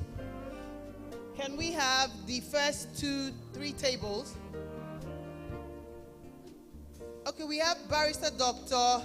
Maina Sarah Kogo, Director Legal and Corporate Governance, National Commission for Colleges and Education, representing the Executive Secretary.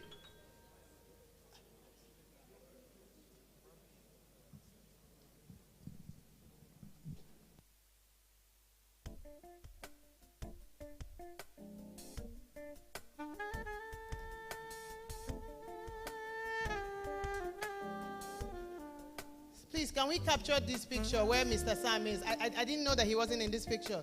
Please, photographers, can we capture these pictures, please? And capture Mr. Sam.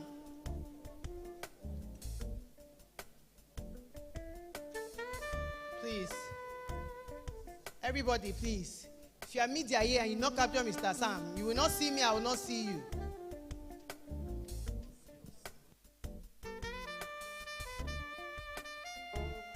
I'd like to recognize the presence of Mr. Oluwatobilova Moody, who's the Director, World Intellectual Property Organization. He's here, or he was once here. Thank you so much, sir, for coming. Okay. So you can show the pictures.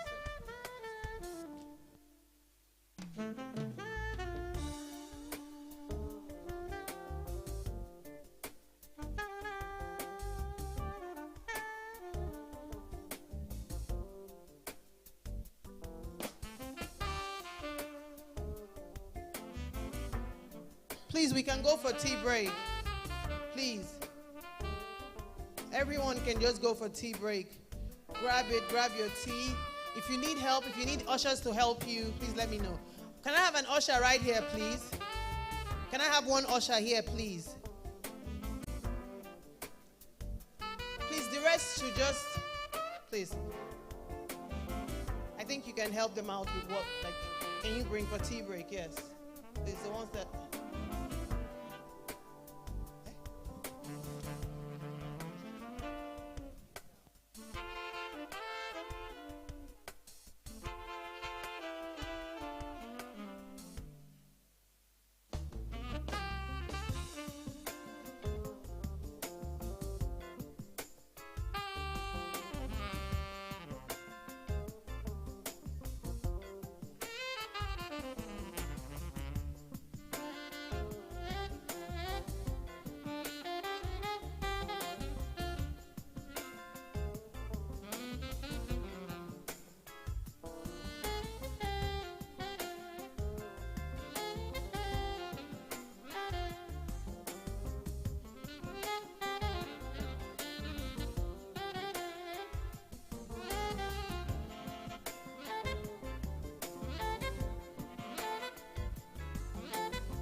Please, can we start to come right back to our tables? We can eat while we deliberate, please. We don't want to keep ourselves here for too long. We want to just go straight into the revision so that we can do a lot more work early, please. Just grab it and just come back to your table, please. Thank you. Ushers, please, can you facilitate that this is easy and quick? Let's keep it smooth, quick, and easy. Thank you.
Two more minutes, guys. Please, can we just take this and come to the table, please?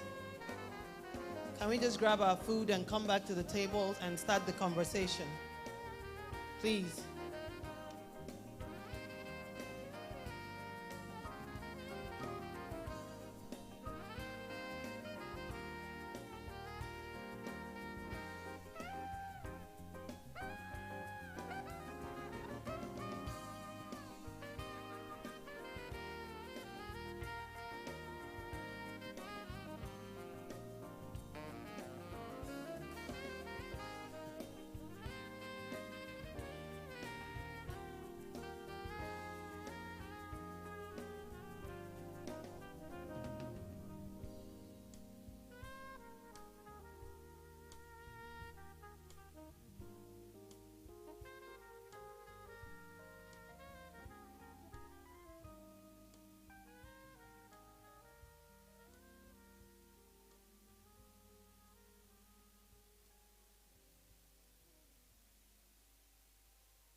Please, if you want more small chops, please just signify and they'll bring to you, please, if you want more.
All right, guys, please, can we gather together? I think a lot of us are behind. Please, we're going to have to fill these seats because we're going to have like cluster groups, right?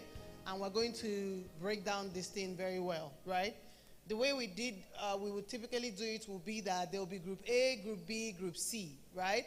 And then we will take each part of the bill and dissect it up to a point where we agree and then we move on.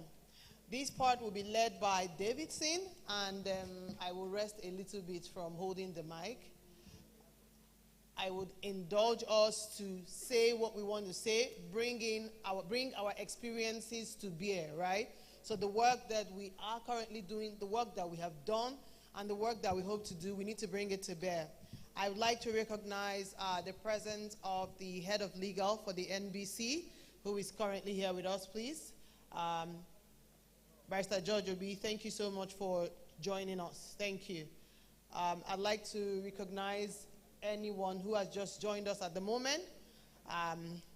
Thank you so much for taking out time from your day to come here and do this wonderful transformational work with us. Thank you. Please, we're going to have to go in and start deliberation, please. We're going to have to go in and start deliberation, please. Davidson, this is your time. Time to shine.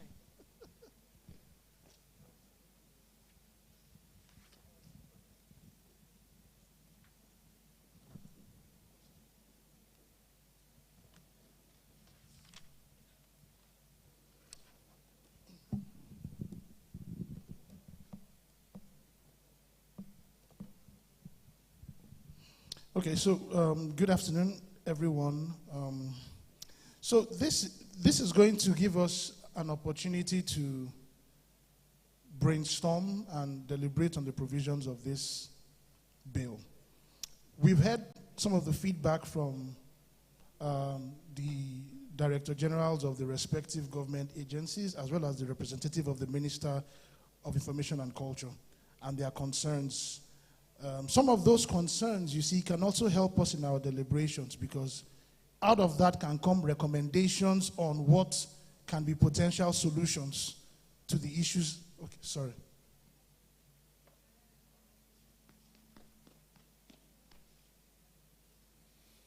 Some of those concerns can be potential solutions to the issues that have been seemingly identified. Now, the bill is divided into 15 parts. You know, and each part has what it deals with. You know, first part deals with the objectives and applications.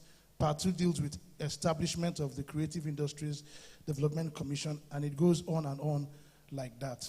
So the intention is, when we're broken into our focus groups, you focus on particular parts of the bill. The intention is, again, so that everybody doesn't spend time looking at the same thing, which could then, hinder a few things here and there. Subsequently, when you go back to your respective commissions and agencies, the intention is that you can still send your memorandum to the Secretariat with your recommendations, because the plan in all of this is nobody should be left behind. Tracy had said earlier that this is the big tent approach. And there's a way that people typically think that government creates, bills. You just have some people in the legal department prepare a bill, then it goes to National Assembly.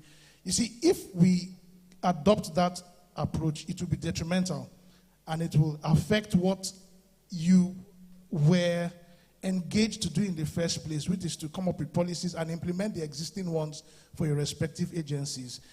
Another thing that you also need to have at the back of your mind is that the intention of this bill is not to kill or stifle any existing agency of government. Given that I'm not a government person, but I know how sometimes there can be that competition between different agencies to outshine or maybe make another agency appear as though they're not as effective as another one. I don't want us to approach it that way. And I don't want us to think, oh, this bill is just another bill that people now want to create another commission to make money. No. You need to think about posterity, like some of the speakers said.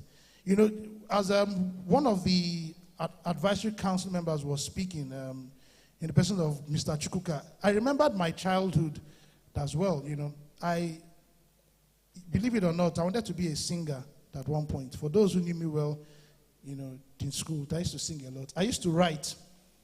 In fact, some of my friends that knew me in university, when they see me now, they're like, that they thought I would actually have released an album. Some still ask me, are you not going to release an album?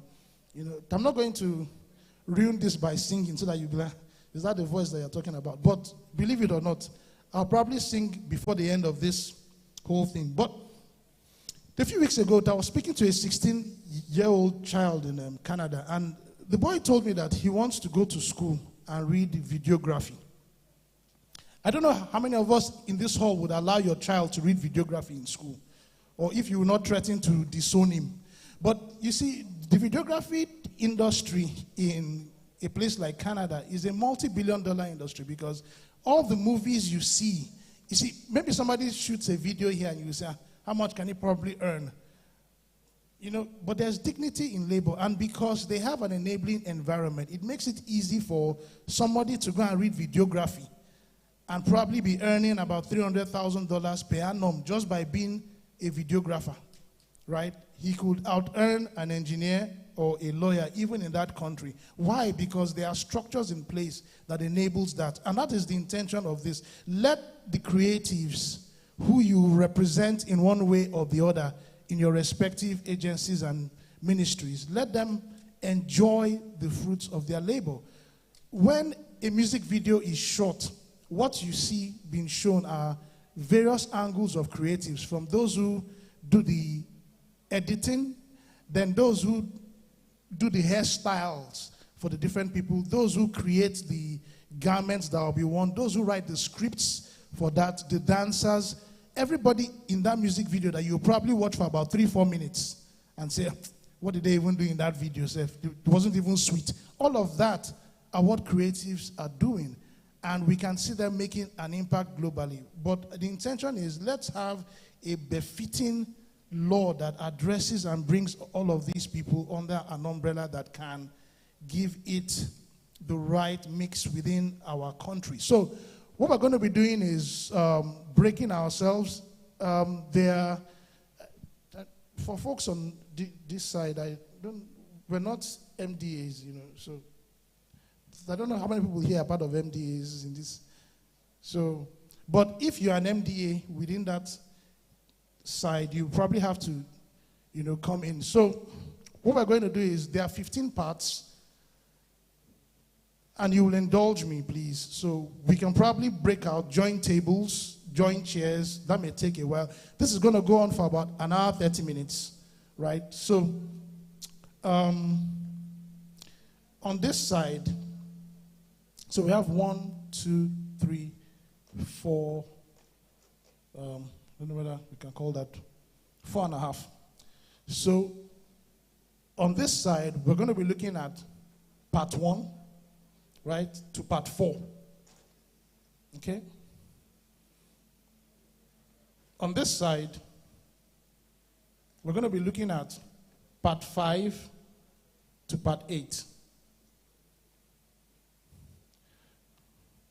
Here we're going to be looking at part 9 to part 12. And then those on this side are going to be looking at part 10. Sorry, that was 9 to 12. So part 13 to part 15. The rest of us here that may be MDAs, I'm not sure, you can please join part 1. So can we just get that going right now, please? Like I said, maybe part of the hands can join us to, you know, put together these tables. You will appoint within yourselves a group leader who will coordinate. At the end of the session, you will then have your representatives, who could be 1, 2, or 3, who will then come forward and share your thoughts. But as much as possible, document your suggestions, because we intend to leave here with those suggestions, which will then be implemented. And if you have any respective comment or feedback, that can also come to us as well. So at this point, does anybody have any question or clarification, please, so that we can get this started? Sorry, sir.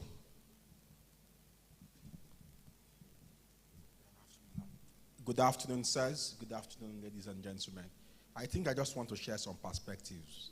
I've been privileged to walk this path before, while we are trying to get the Secure Transaction Immovable Assets Act. A major pitfall that you might run into is when this gets to the assembly and you have another MDA that is challenging what you're presenting. It could drag for years. That's one.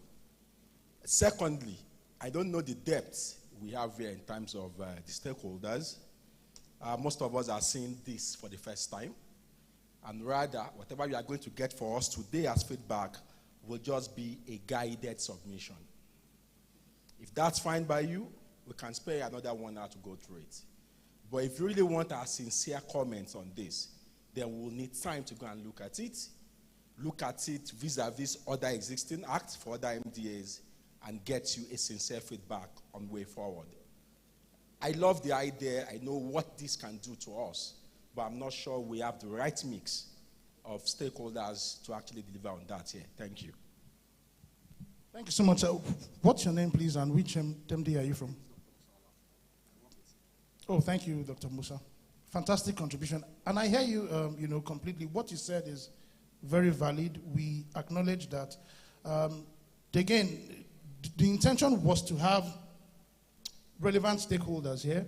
So the letters were sent to all of them, like we saw from the DG of the Council of Arts and Culture. He didn't get his own. So some of those things can happen. But the intention was to have the stakeholders and then have individuals from certain levels, such as yourself, present.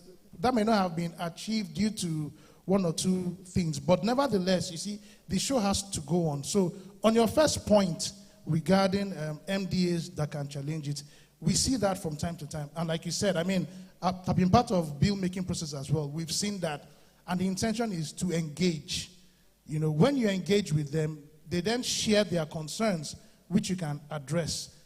Again, which is why we are doing this. So I think your first and second, observation somehow ties into each other. I had mentioned earlier on that after this, we will still be receiving memoranda from as many of you who may want to take this back and then have your comments and send to us. But you see, that memoranda you will be sharing will be from your own perspective, of your own agency, right? An MD, as opposed to this that would have, a number of other stakeholders that wouldn't be in your agency.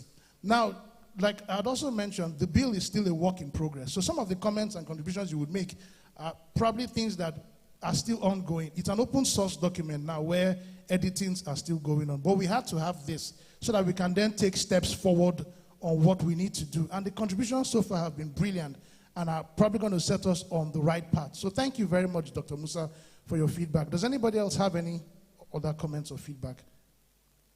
Okay. And please, as much as possible, you don't have to repeat what somebody said, much as it may be brilliant.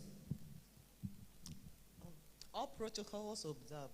I'm from Ministry of Justice, Federal Ministry of Justice. And so with this bill, this is the first time I'm seeing it. And there's nothing we can do. We have a team of legal drafters that can look into it and contribute.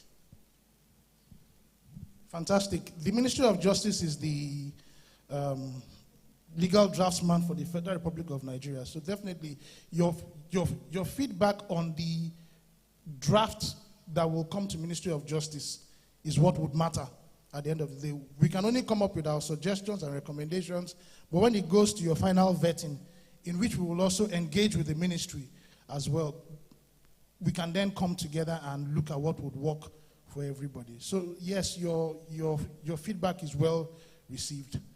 Does anybody else have any? Okay, sir. Can we, is there more than one microphone so that I don't cover? My brother, I am Dr. Menasara Kogo Umar.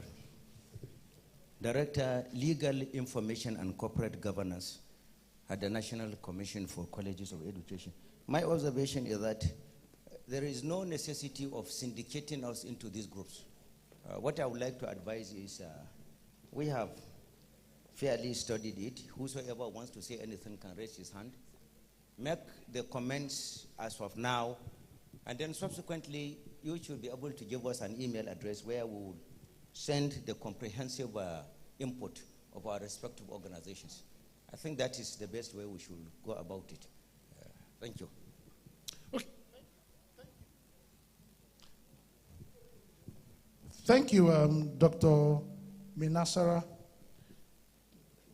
Minasara? Did I get it? Okay, so I don't. Okay, well, okay, so thank you for your very, germane suggestion. I think it's a good one. It's a good one.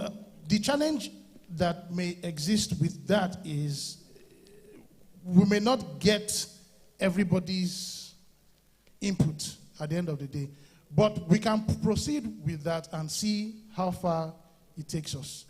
So does anybody have any particular comments regarding, because you see, one of the reasons why we wanted these breakouts is you would then have time to go through section by section in your group, and then identify what you think is relevant.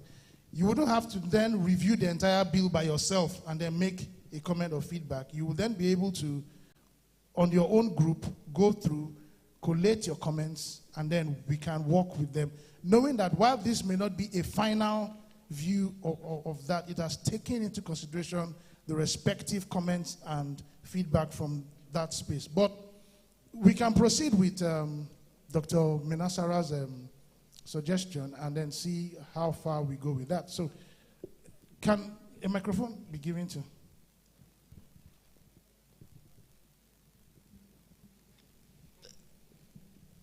Distinguished ladies and gentlemen, there are some areas I would like us to look into so that to enable us to have something very credible and tested. In view of the fact that there are 7 stages of legislation when it comes to this type of thing, and then bearing in mind the time limitation we have now before the end of the current National Assembly. Even though it is an executive bill, I expect it to be fast-tracked. But nevertheless, there are certain things here, if we take into their cognizance, it will fast-track the decision. For example, take into cognizance Section 8 under Part 2 that talks about remuneration and allowances. Try to send a team to discuss very well with the National Revenue Mobilization, Allocation, and Fiscal Commission. That will ease any possibility of bottleneck when it reaches the level of second reading at the National Assembly. The next is Section 12 under Part 2, appointment of managing director. I think the designation of the chief executive should be either executive secretary or director general, since it's a commission. Managing director applies to more or less private sector or company-related organizations.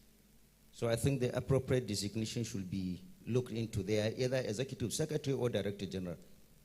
Then number 14, at part number 14, service in the commission should be permanent and pensionable, because there are services that are pensionable but not permanent. For example, public service, especially members of the National Assembly, they receive pension but they are not on permanent employment.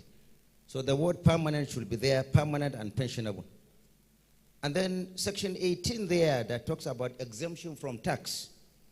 I think you need to look into it again, because it will contradict Section 16, 23, 21, and 24 of the Constitution. So you need to look into it very well. Then get to Section 36, access to funding for exports. I will advise that you liaise with Nigerian Exports Promotion Commission in advance so that there will not be much rigidity in their acceptance when it passed second reading. And then section 37 that talks about access to government grants, loans, and facilities, I think is unnecessary because section 31 of this act has taken care of it, because section 31 talks about establishment of creative impact fund. So I think this is unnecessary. Then go to section 44, procurement of creatives. That one too is very important. You link yourself with Public Procurement Commission so that it will be in tandem with Public Procurement Act so that there will not be any area of conflict. Section 45, consumer protection, the same thing. Consumer Protection Council is there. You need to liaise with them so that there will not be conflict regarding the areas of Consumer Protection Act. 46, Educational Development 2, tally it with Section 18 of the Constitution of the Federal Republic of Nigeria. Then Section 47, Film Development. This area needs for you to travel to Jos, meet the MD or the management of the Nigerian Film Corporation so that there will be harmony there in the interest of national development. Then, on the general look at it, it is a very good piece of legislation. However, in view of the universality of creativity as an industry, it is very important you think of some clauses that will talk about the international dimension of what we produce. Either international dimension of a Nigerian producing something abroad or a Nigerian producing something within the country for possibility of external consumption. So you need to really think of it in tandem with Section 19 of the Constitution of the Federal Republic of Nigeria. Then the other thing I would like to talk about is the general need to shorten the bulky nature of the bill. It appears to be too bulky. If you can have an excellent team of lawyers, this can be scrutinized and rationalized to a reasonable level. Then you talk about tax relief for creatives. This one too, you need to look at it in tandem with Section 16 of the Constitution and the relevant tax laws in the country. I do not like to dominate the discourse because there are higher, superior brains higher than my own here. Let me respectfully stand here and expect others to contribute. I thank you most respectfully. Thank you. Thank you. I believe that Dr. Minasara requires a louder round of applause, please. Yeah, so I tried to keep up with most of your contributions, and clearly, I'm not patronizing, a sharp legal mind and an educator as well. I really like your contributions. You may have to help me document. So I was trying to keep up, but you were really on it. Concerning the nomenclature, though, for the head of the agency, yes, executive secretary, executive director, we see that sometimes. You also have director general, registrar general, so they are different. But there's also precedent for managing director. You see that in the NSI Act, for instance. The Nigeria Data Protection Bureau also has that, and even the National Film and Video Censors Board also has an MD CEO. So again, because, and these were considerations we had, so even this nomenclature for this head was something that we discussed. Because of this sector, you can end up having bureaucracy, which is what we're trying to avoid, and which the DG here would tell us with the different, maybe like 11 agencies already existing under Ministry of Information and Culture.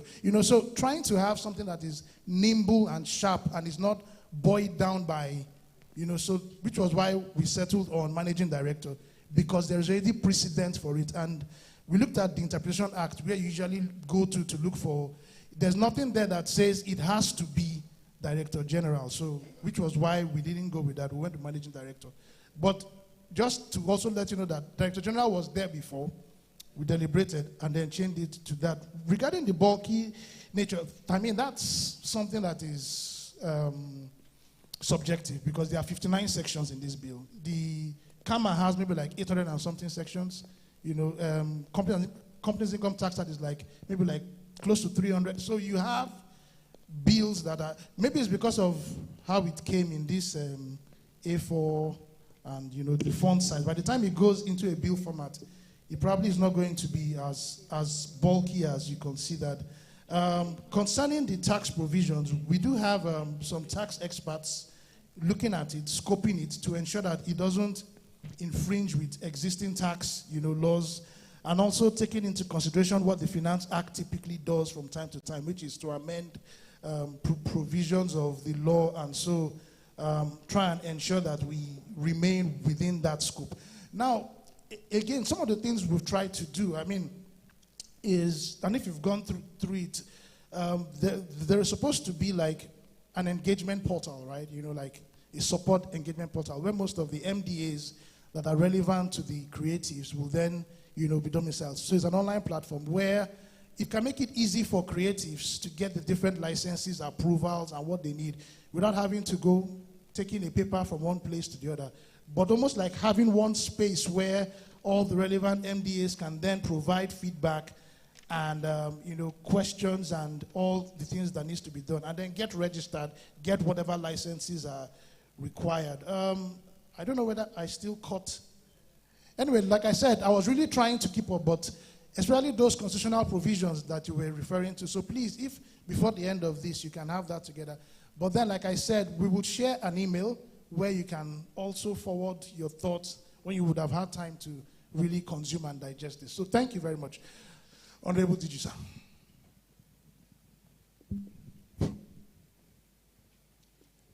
Distinguished ladies and gentlemen, I think I will be unfair to my person if I don't stand up to speak at this moment.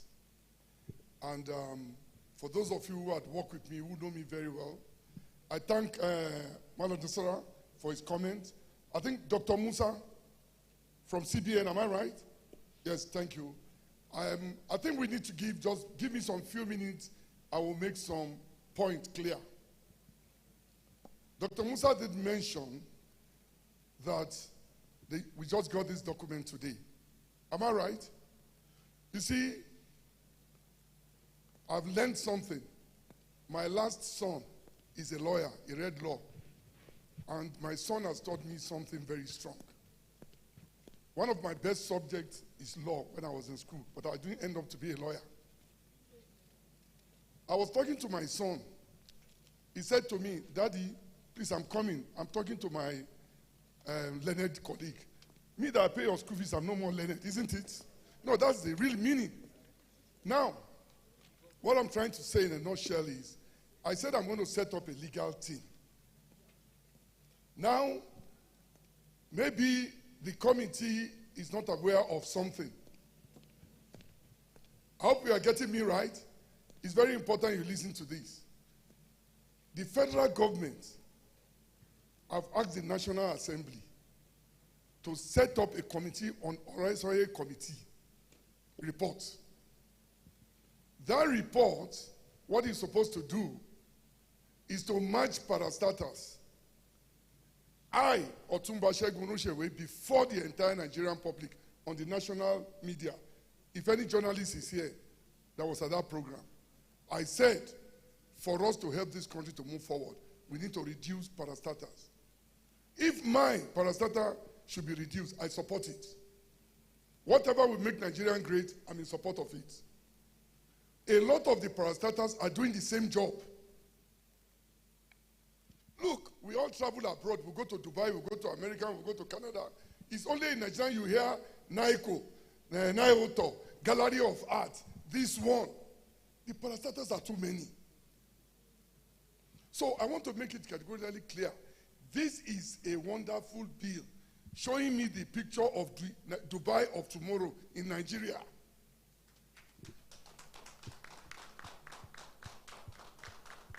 And I need to let you know also, I'm a lucky Nigerian. I'm the first Nigerian to have headed tourism and heading culture. And I'm lucky, I'm the one that organized Chogon in 2003 for Nigeria, here in Abuja. And I'm the first chief executive in office to get a national honor, OON, by Yaradua. If I don't stand up to speak now, that means I've disappointed those that believe in me. Because people ask me questions, Otumba, you are still in government. If the grace of God is with you and you are doing the right thing, you remain forever. Until the day God said, it's time. No human being can stop it. So I need to say some facts here. At the National Assembly, I agree with the National Assembly to reduce parastatals. Should I come here now to support creating of another parastatal? Certainly no. I would not. But your bill, fantastic, brilliant. Why don't we bring this bill to empower NCAC?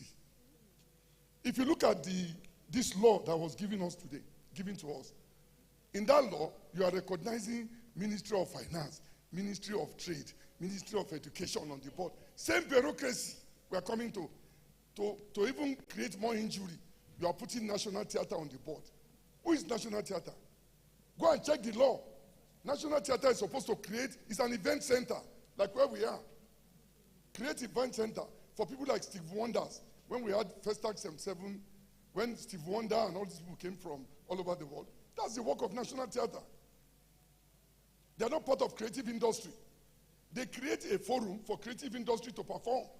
And we are putting them on the board. What an insult on my person and my office. So we need to get something clear. The beauty of this bill is to say, because the National Endowment Fund for Art is domiciled in my office, NCAC. Otumba Onushewe may not be the one there tomorrow, but the office, I repeat, the office, not me. This bill would have been fantastic, brilliant, in fact, unbeatable, if we have used it to empower NCAC as the structure, then correct anything you believe is not right there. I believe, I'm in a school of thought that said, if this gentleman did something, why are you criticizing him? Why don't you do your own? So if your own is better than his own, then we adopt your own. But he has started something. That is my thinking. So, Dr. Omus Nasara, said something. The idea of us going to syndicate group cannot work. The flesh and the bone of what you need in this sector is in my office. If I've taken my biro and paper to invite the stakeholders, you will see everybody here. And they know the way I operate. They will be here. So whatever we do here is mandatory that is from the sector. But today, somebody will come tomorrow and say, he's not part of this meeting. And what they've done is hidden. Then, quickly, this bill, the first one we received, said the head of that place will be a director general. The one I'm receiving today is saying managing director. And the legal man said, all those things are not necessary. It's not necessary. The bill that you sent, that we have been using, does the name make the place to perform? That is the question. And National Assembly, I'm sure they will react to this committee soon, because I gave out a technical paper to the National Assembly. It pains me that I don't know if any journalist was in that program, in this room. Which paper are you reporting, please? Son, were you at that program? Please, 1 second, please come. Were you there? Please tell the House what happened. I want him to tell you what happened at National Assembly.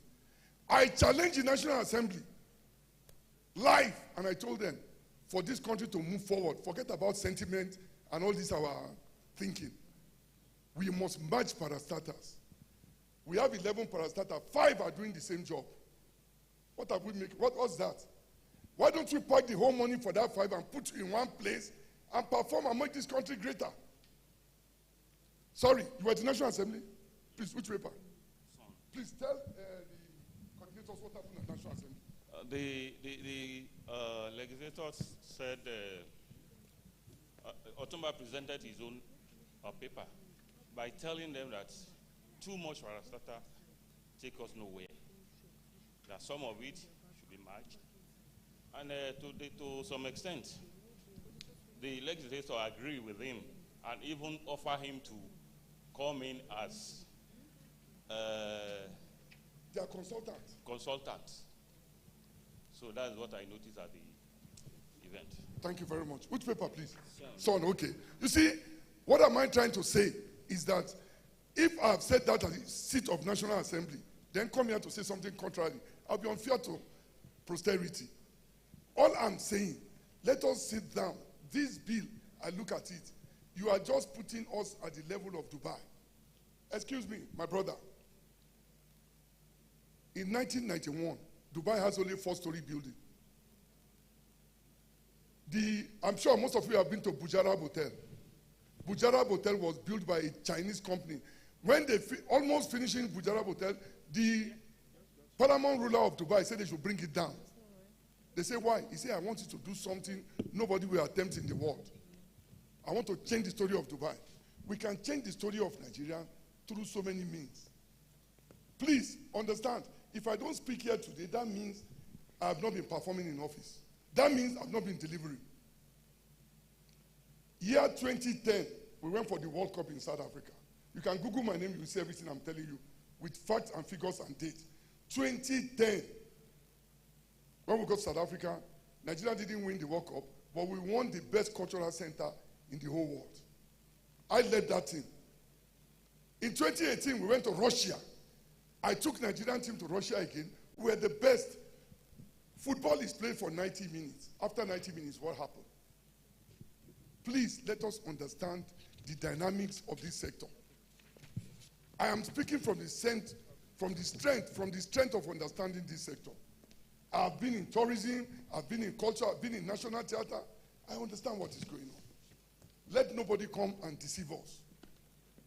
I don't know if the promoters of this bill will have objection to my suggestion. Bring this bill. Let us take one parastatal to drive it. Once you agree with that, don't take Otumba Roche away. Take any other parastatal. But we will not create more parastatal in this sector because already we are running at a waste. So if we agree, we now look at it. How do we move this country forward? Not matter of, if you bring another parastatal now, you have a DG, 11 directors, they will buy official car, they will rent a property, they will do this. We are putting off the money, not putting in one place for us to develop. I beg of the committee, madam, please just give me a minute. I'm begging. I'm not using force. I'm appealing. Let us understand that this is not about sentiment. I'm speaking from my heart. Excuse me, I will just round up with this. In Kenya, look, okay, let me go a little further. All the major airlines in the world, they come to Nigeria. Somebody tell me Nigeria is not safe. Who are the people flying the airline? When they want to sell tickets, it's Nigeria. All the major airlines, I repeat, are in Nigeria. All the major hotels in the world are in Nigeria now. They are franchising. Now, if every major airline is in Nigeria, every this is in Nigeria, then why are the Nigerians suffering? Please listen to me little by little, you will get me clear. Iberian Airline used to come to Nigeria and they use 737. Is this your dear Otumba Rushewe here who went and take them up? You are using 737 from London to Frankfurt, but you are using 737 from Frankfurt to Abuja. We will not take it. They came to me and appealed to me. It's on record. I made them to change it to 747. South African Airlines used to come here with their own crew, sleeping on board, that will return the aircraft. I went to the airport and I protested. Why are you not using our hotel? That is the old, what they call the catchment area. You are supposed to bring your crew to use our hotel for Nigerians to make money. But somebody is hiding it. So my appeal, I want the organizers to understand me. This thing touches me because I understand it. It's very touchy. Let us use this, your law, which is okay, to empower and domicile in one other parastatal that is not matched. But when your law is already taking sides, with even parastatal that was matched by National Assembly on that day, National Theatre is on this law. It makes one to feel what is going on. So I am pleading and I'm begging. What Dr. Musa said, that before you know it, somebody will challenge you in court. Maybe the first face you will see is Otumba Runsewe. I swear to God, even if a minister takes this, I will challenge it. Because the future of my children, your children, everybody's children here is connected to that project. And that is why today we are not moving forward. Nobody tells each other the truth. We deceive ourselves. The Yorubas have a proverb. When two brothers come out of the house smiling, they've not told themselves the truth. Let us live here today a bit frowning to get a better Nigeria. Thank you and good afternoon. Thank you so much, Otumba Segun Runsewe. He highlighted very, very pertinent, conversations. And like I said earlier, this is why we're here, right? We're here to have those really ugly and hard conversations. And at the end of the day, two of us will emerge half smiling, half frowning. We will not really be frowning.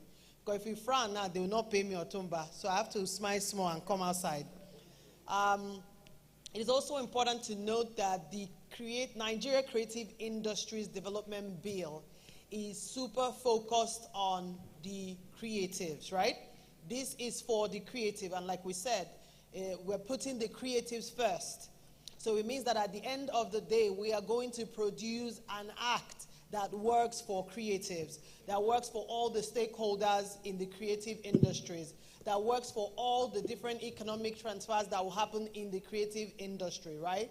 So I like how Otumba Runsewe has stated a lot of things that he thinks about it. And I think that we're going to pause a bit and bring up a couple of people to talk about and respond to this.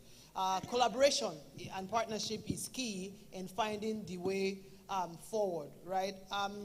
Before Davidson takes a lot more suggestions, okay, I'm going to bring up Davidson, right? But I would like that if there's anybody in the room, right, who wants to speak as to these things, please feel free to share. Like Otumba Runsewe has said, he has mentioned a lot of things, right? We will come to you. This is just a first session that we're having. There will be more sessions that would happen with different sectors, different MDAs, different agencies. I am sure that Davidson is going to come to you, sir, right? Head of legal. Different organizations, Davidson that's his job for now, right? He's going to come to different people and work it out. He has to work for everybody, right? Okay, so Davidson, over to you. Yeah, thank you so much. Can we put our hands together for Tracy? Don't get tired of clapping, because this thing is, we came here for what today? And for Otumba as well. His comments were so germane. Can we just put our hands together for Otumba? Otumba, the people that didn't clap for you, no lunch for them. No lunch for them. I decide. Please, I'd just like to recognize the presence of Madam Bilkisu Kaber Buhari. She is Assistant Director in CAC. Thank you so much for coming. Also, Dr. Yinka Fisher from Smeden. He is representing. That's Mr. Olawale Fasanya. Please, a round of applause for them, please. Thank you. Thank you so much. Otumba's comments were,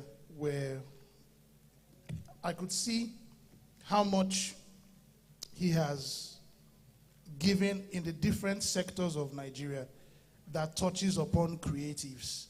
And I would say that a bill like this is going to bring some of your legacy to fruition, because it's going to walk around some of the struggles you've had. I mean, you've spoken about Dubai. Nigeria will be greater than Dubai. We have, when you look at what has happened so far in Nigeria, let's not talk about the fact that we can't even give tips anymore to people now because of, when you just think of what is happening around us, but in spite of this, Nigeria is excelling. Nigeria is moving forward, and it is based off the backs of the creatives and the tech companies. They're putting us on the world map. So Nigeria has to work, and the way that it works is through what? Law and policy. And we're going to make those things work. And I thank God that Otumba is in this room, because there are going to be a lot of deliberations, deep-seated deliberations, on how we can make sure that his agency has its place and its relevance in this creative industry bill. So thank you once again, sir. I mean, this is really quite, while I was there, I was really touched by most of the things you've done. And it shows passion not just for your agency, but for Nigeria in itself. And that passion cannot die. You know, you're still going to write your name further in the sands of time. But thank you so much, and we've taken notes around that. If there are more comments, I saw Madam Oge, one of the senior special advisors to Mr. President over there, so perhaps she has one or two comments. Okay, thank you. Good afternoon, Honorable Minister, ably represented by... You can, the minister has said you should come to the podium. The minister has insisted you come to the podium. You know, I'm just giving a comment. It's not like I'm coming to... It is a podium-worthy comment. So maybe I should stand here. Yes. Good afternoon, Honorable Minister, ably represented by Otumba Rosonwe. Good afternoon, representatives of the MDAs that are here, all other protocols observed. I just wanted to make 3 comments on what... oh, you want me to... I see, okay. So I just wanted to make 3 comments on what the Honorable Minister had talked about. I think the first one, in agreement with him saying, yes, been looking through the bill, is that there's really, yes, no need to create more parastatals or agencies. I think that we as government, being that I'm a senior special assistant also, we agree that we need to cut down on waste, cut down on costs. So if there's a way to bring everything under one roof and have that, you know, create a better impact on the economy, better, I think that's what we all agree. So this is a draft. That's my second bit. Because I know a lot of people have said we're seeing this for the first time and all. It's basically for the draft to be studied, because that's why you're having the all-of-government approach, which is basically that everyone takes a look, and then, you know, a formal communication on what should be done. And then all of that is put together, and then the Honorable Minister himself will be the one to take a look and say, yes, this is the way we're going forward. So there's nothing here that is being done outside of what the government stands for as one. And so this is a draft, and what we just need the feedback on the different parts of the draft that you think we can, you know, combine, whether it's agencies or combine contributions or combine the various responsibilities. And then the third thing is that remember that the government is building the non-oil GDP contribution to the economy. And that's why, Mr. President, if you remember, his 2021 speech was basically about supporting the young people to be creative and have standalone businesses as much, because we do know that is the way to go in growing a non-oil. And we have seen also what the dependence on oil has done to us. So this is one of the key things he as president, and you can see the Startup Act, you know, was a bill the same way, and that's why this creative also bill has come up. So it's something that's very important to the government as a whole to build. And that's why the all-of-government approach is very critical, so that we can get this out and get the non-oil economy growing. So one, we agree, there is no need to create more. You've spoken so well, Otumba, and I think that's, you know, that's very representative of how the government, you know, speaks and how we're thinking. No more waste. Let us, if we can put everything under one arm and go forward. Secondly, is a draft. So we do need your feedback, and feedback means that you will critique it. And that means that you'll come back with better ideas on how we can move this forward. And like I said, the Honorable Minister Blouin will be one to take a look and say, this is the best way we're moving forward. And number 3 is that this is important and critical to the growth of the Nigerian economy, because we need to grow a non-oil base, because our dependence on oil has gotten us nowhere. And so we really now need to use what's so important to us, which is this base of young people, to grow the economy. Thank you. Thank you, Oge, for your contributions. Thank you so much. Another round of applause for her, please. Like I said, you can't get tired. I'll do like Tracy now and tie it to certain incentives. Okay, does anybody else have any comments, contributions? Okay.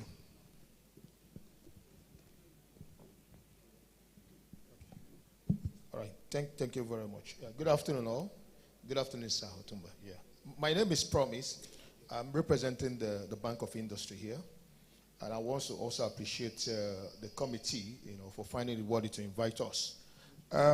Just like you mentioned, we're going to study the document and then come back with feedback. But just one slight comment, maybe by way of clarification. Looking at your part 4, right, under where you mentioned about Creative Impact Fund, you said the Impact Fund will be managed by Nigerian Sovereign Investment Authority. Now, the clarification is that Nigerian Sovereign Investment Authority is not a financial institution.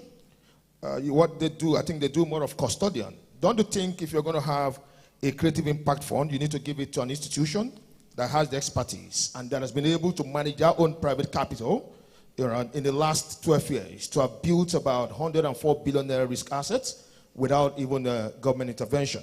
I believe if you're going to domicile this kind of fund, it should be with Bank of Industry, because they've tested all the subsectors in the creative industry. They understand the risk.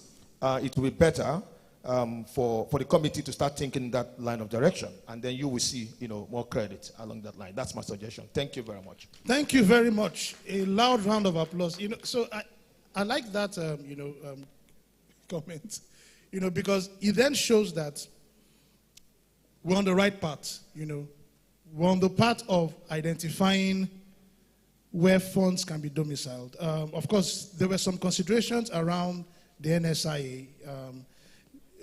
They do have certain funds that they already manage, and they also have experience around fundraising, which will be a crucial part in managing that fund. Because other than managing, they also need to raise funds. But fantastic contribution from the Bank of Industry, which we will take under advisement. Who wouldn't want Bank of Industry to, contribute if that money can transparently come to the creatives? Because you see, at the end of the day, there are certain things that happen along the way. But thank you very much, sir. We will take that under advisement. And also scope, the Bank of Industry, it's the extent to which it can do. We know it has done a lot of interventions for creatives and has a couple of funds and investments that are directed at that sector.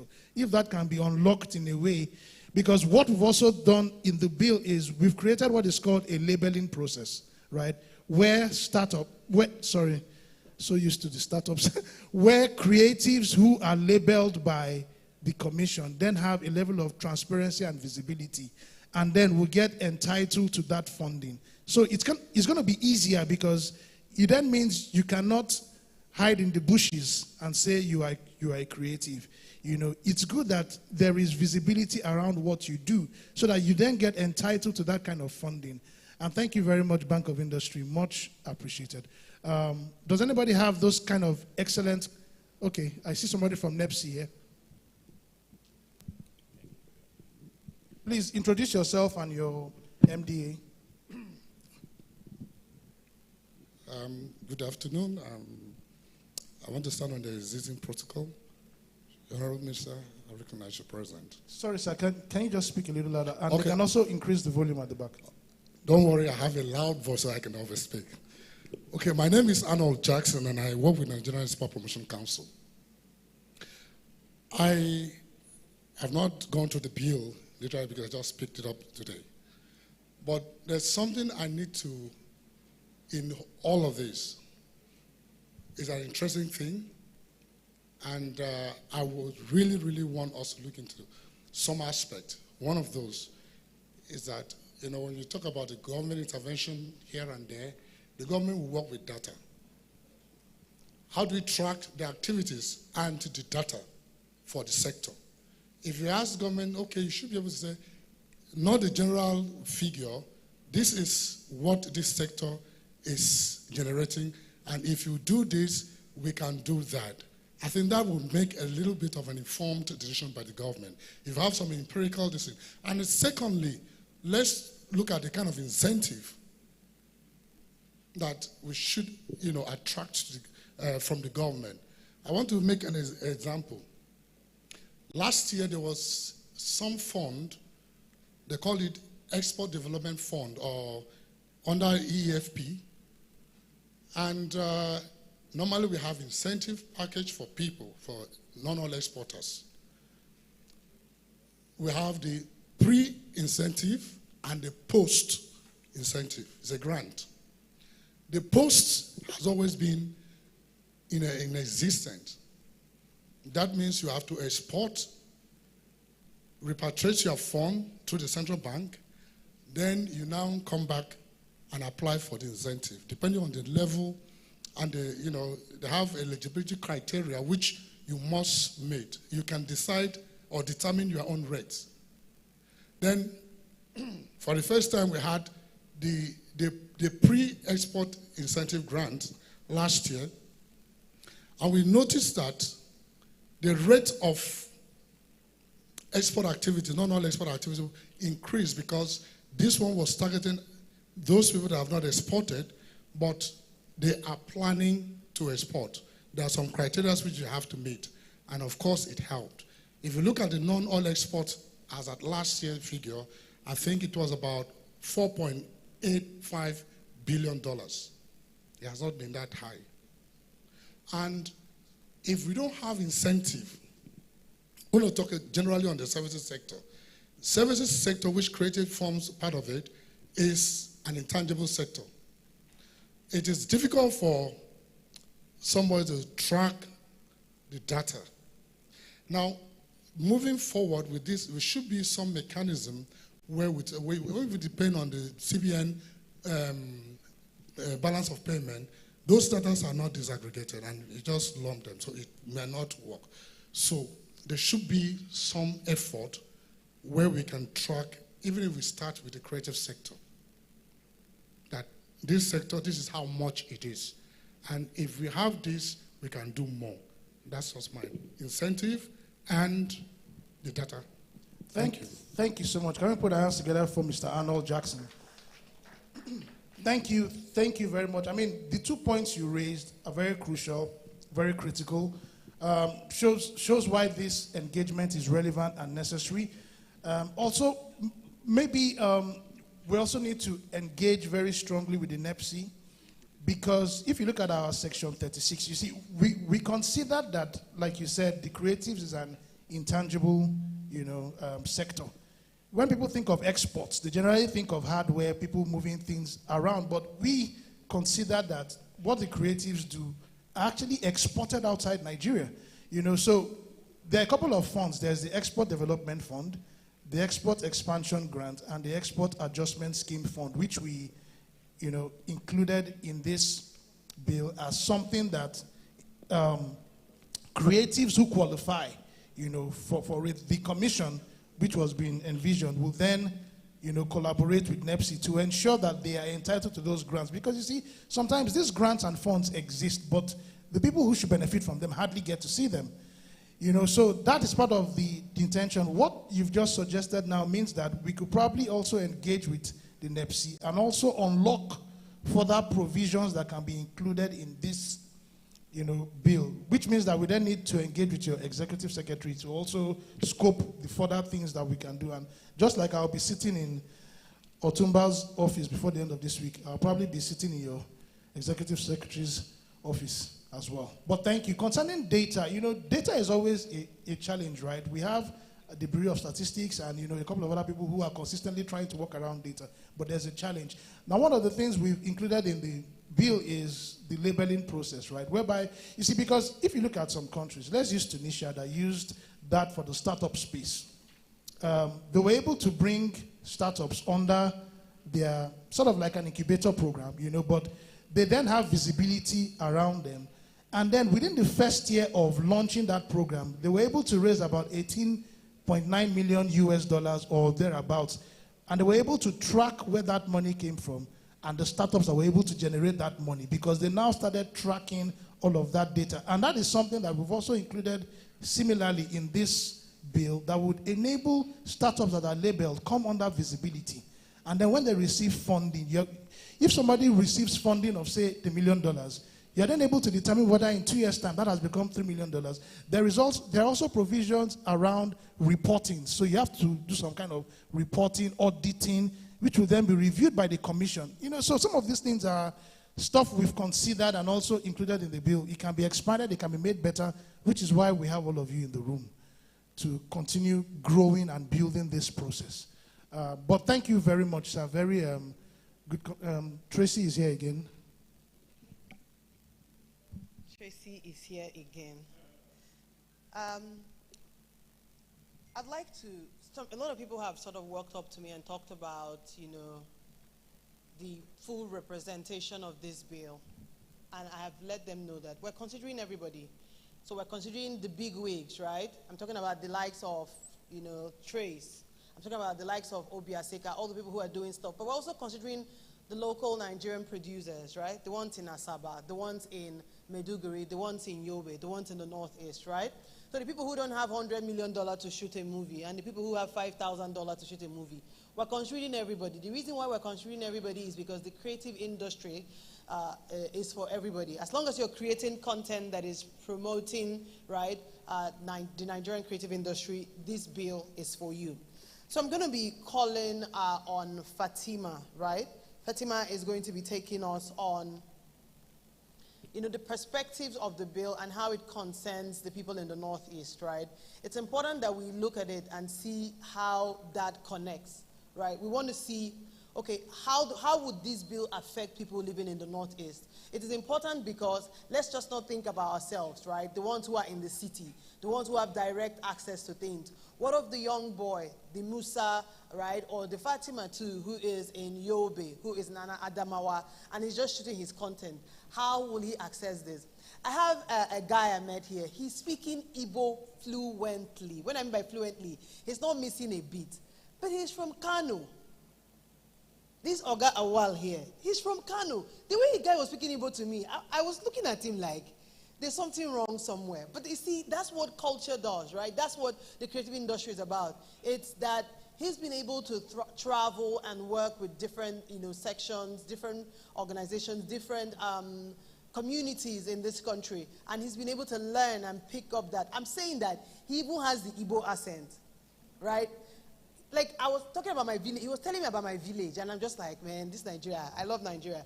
So, I mean, I don't know. Is Fatima ready? Chris, can we bring up Fatima so she can just speak to us 5 minutes about how this concerns a Musa or a, Rukia in the Northeast? How does the creative industry bill concern them, please? Let's let her unmute, please.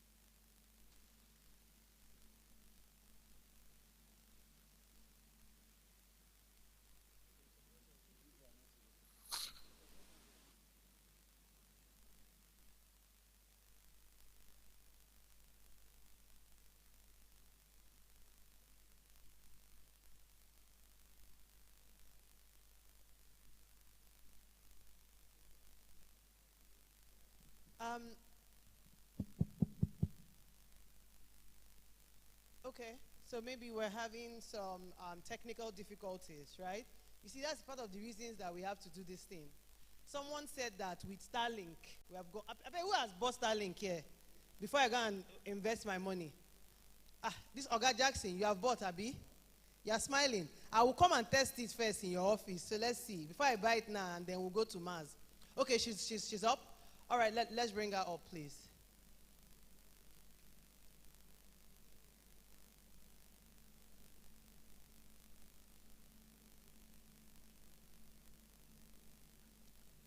Hello. Please, can you hear us? I don't know if anybody can hear me. We can hear you, Fatima. Can you hear us?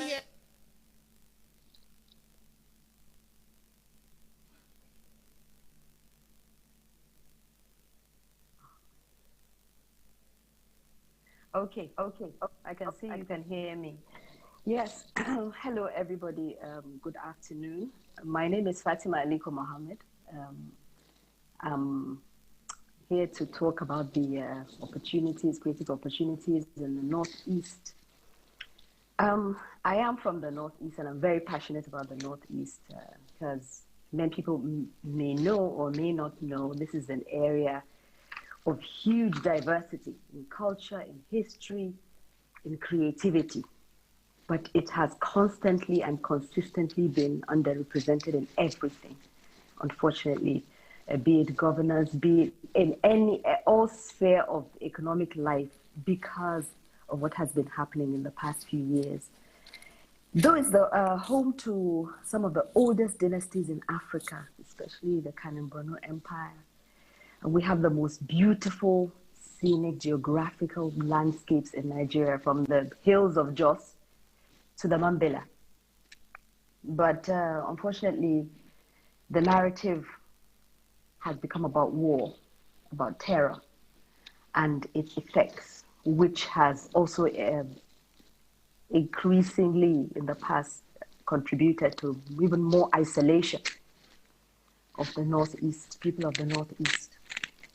And in these difficult times, and that we've been going through in the Northeast, still we have the creativity has not been stifled.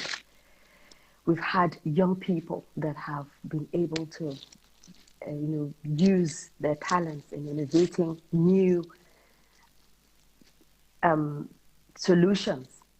We even had a young man that built a car, isolated as he was in the Northeast. We have a lot of young people who are doing unbelievable things, but without being, nurtured properly, without the right platform, without the right encouragement, it's going nowhere, unfortunately. And the structures have to be put on ground,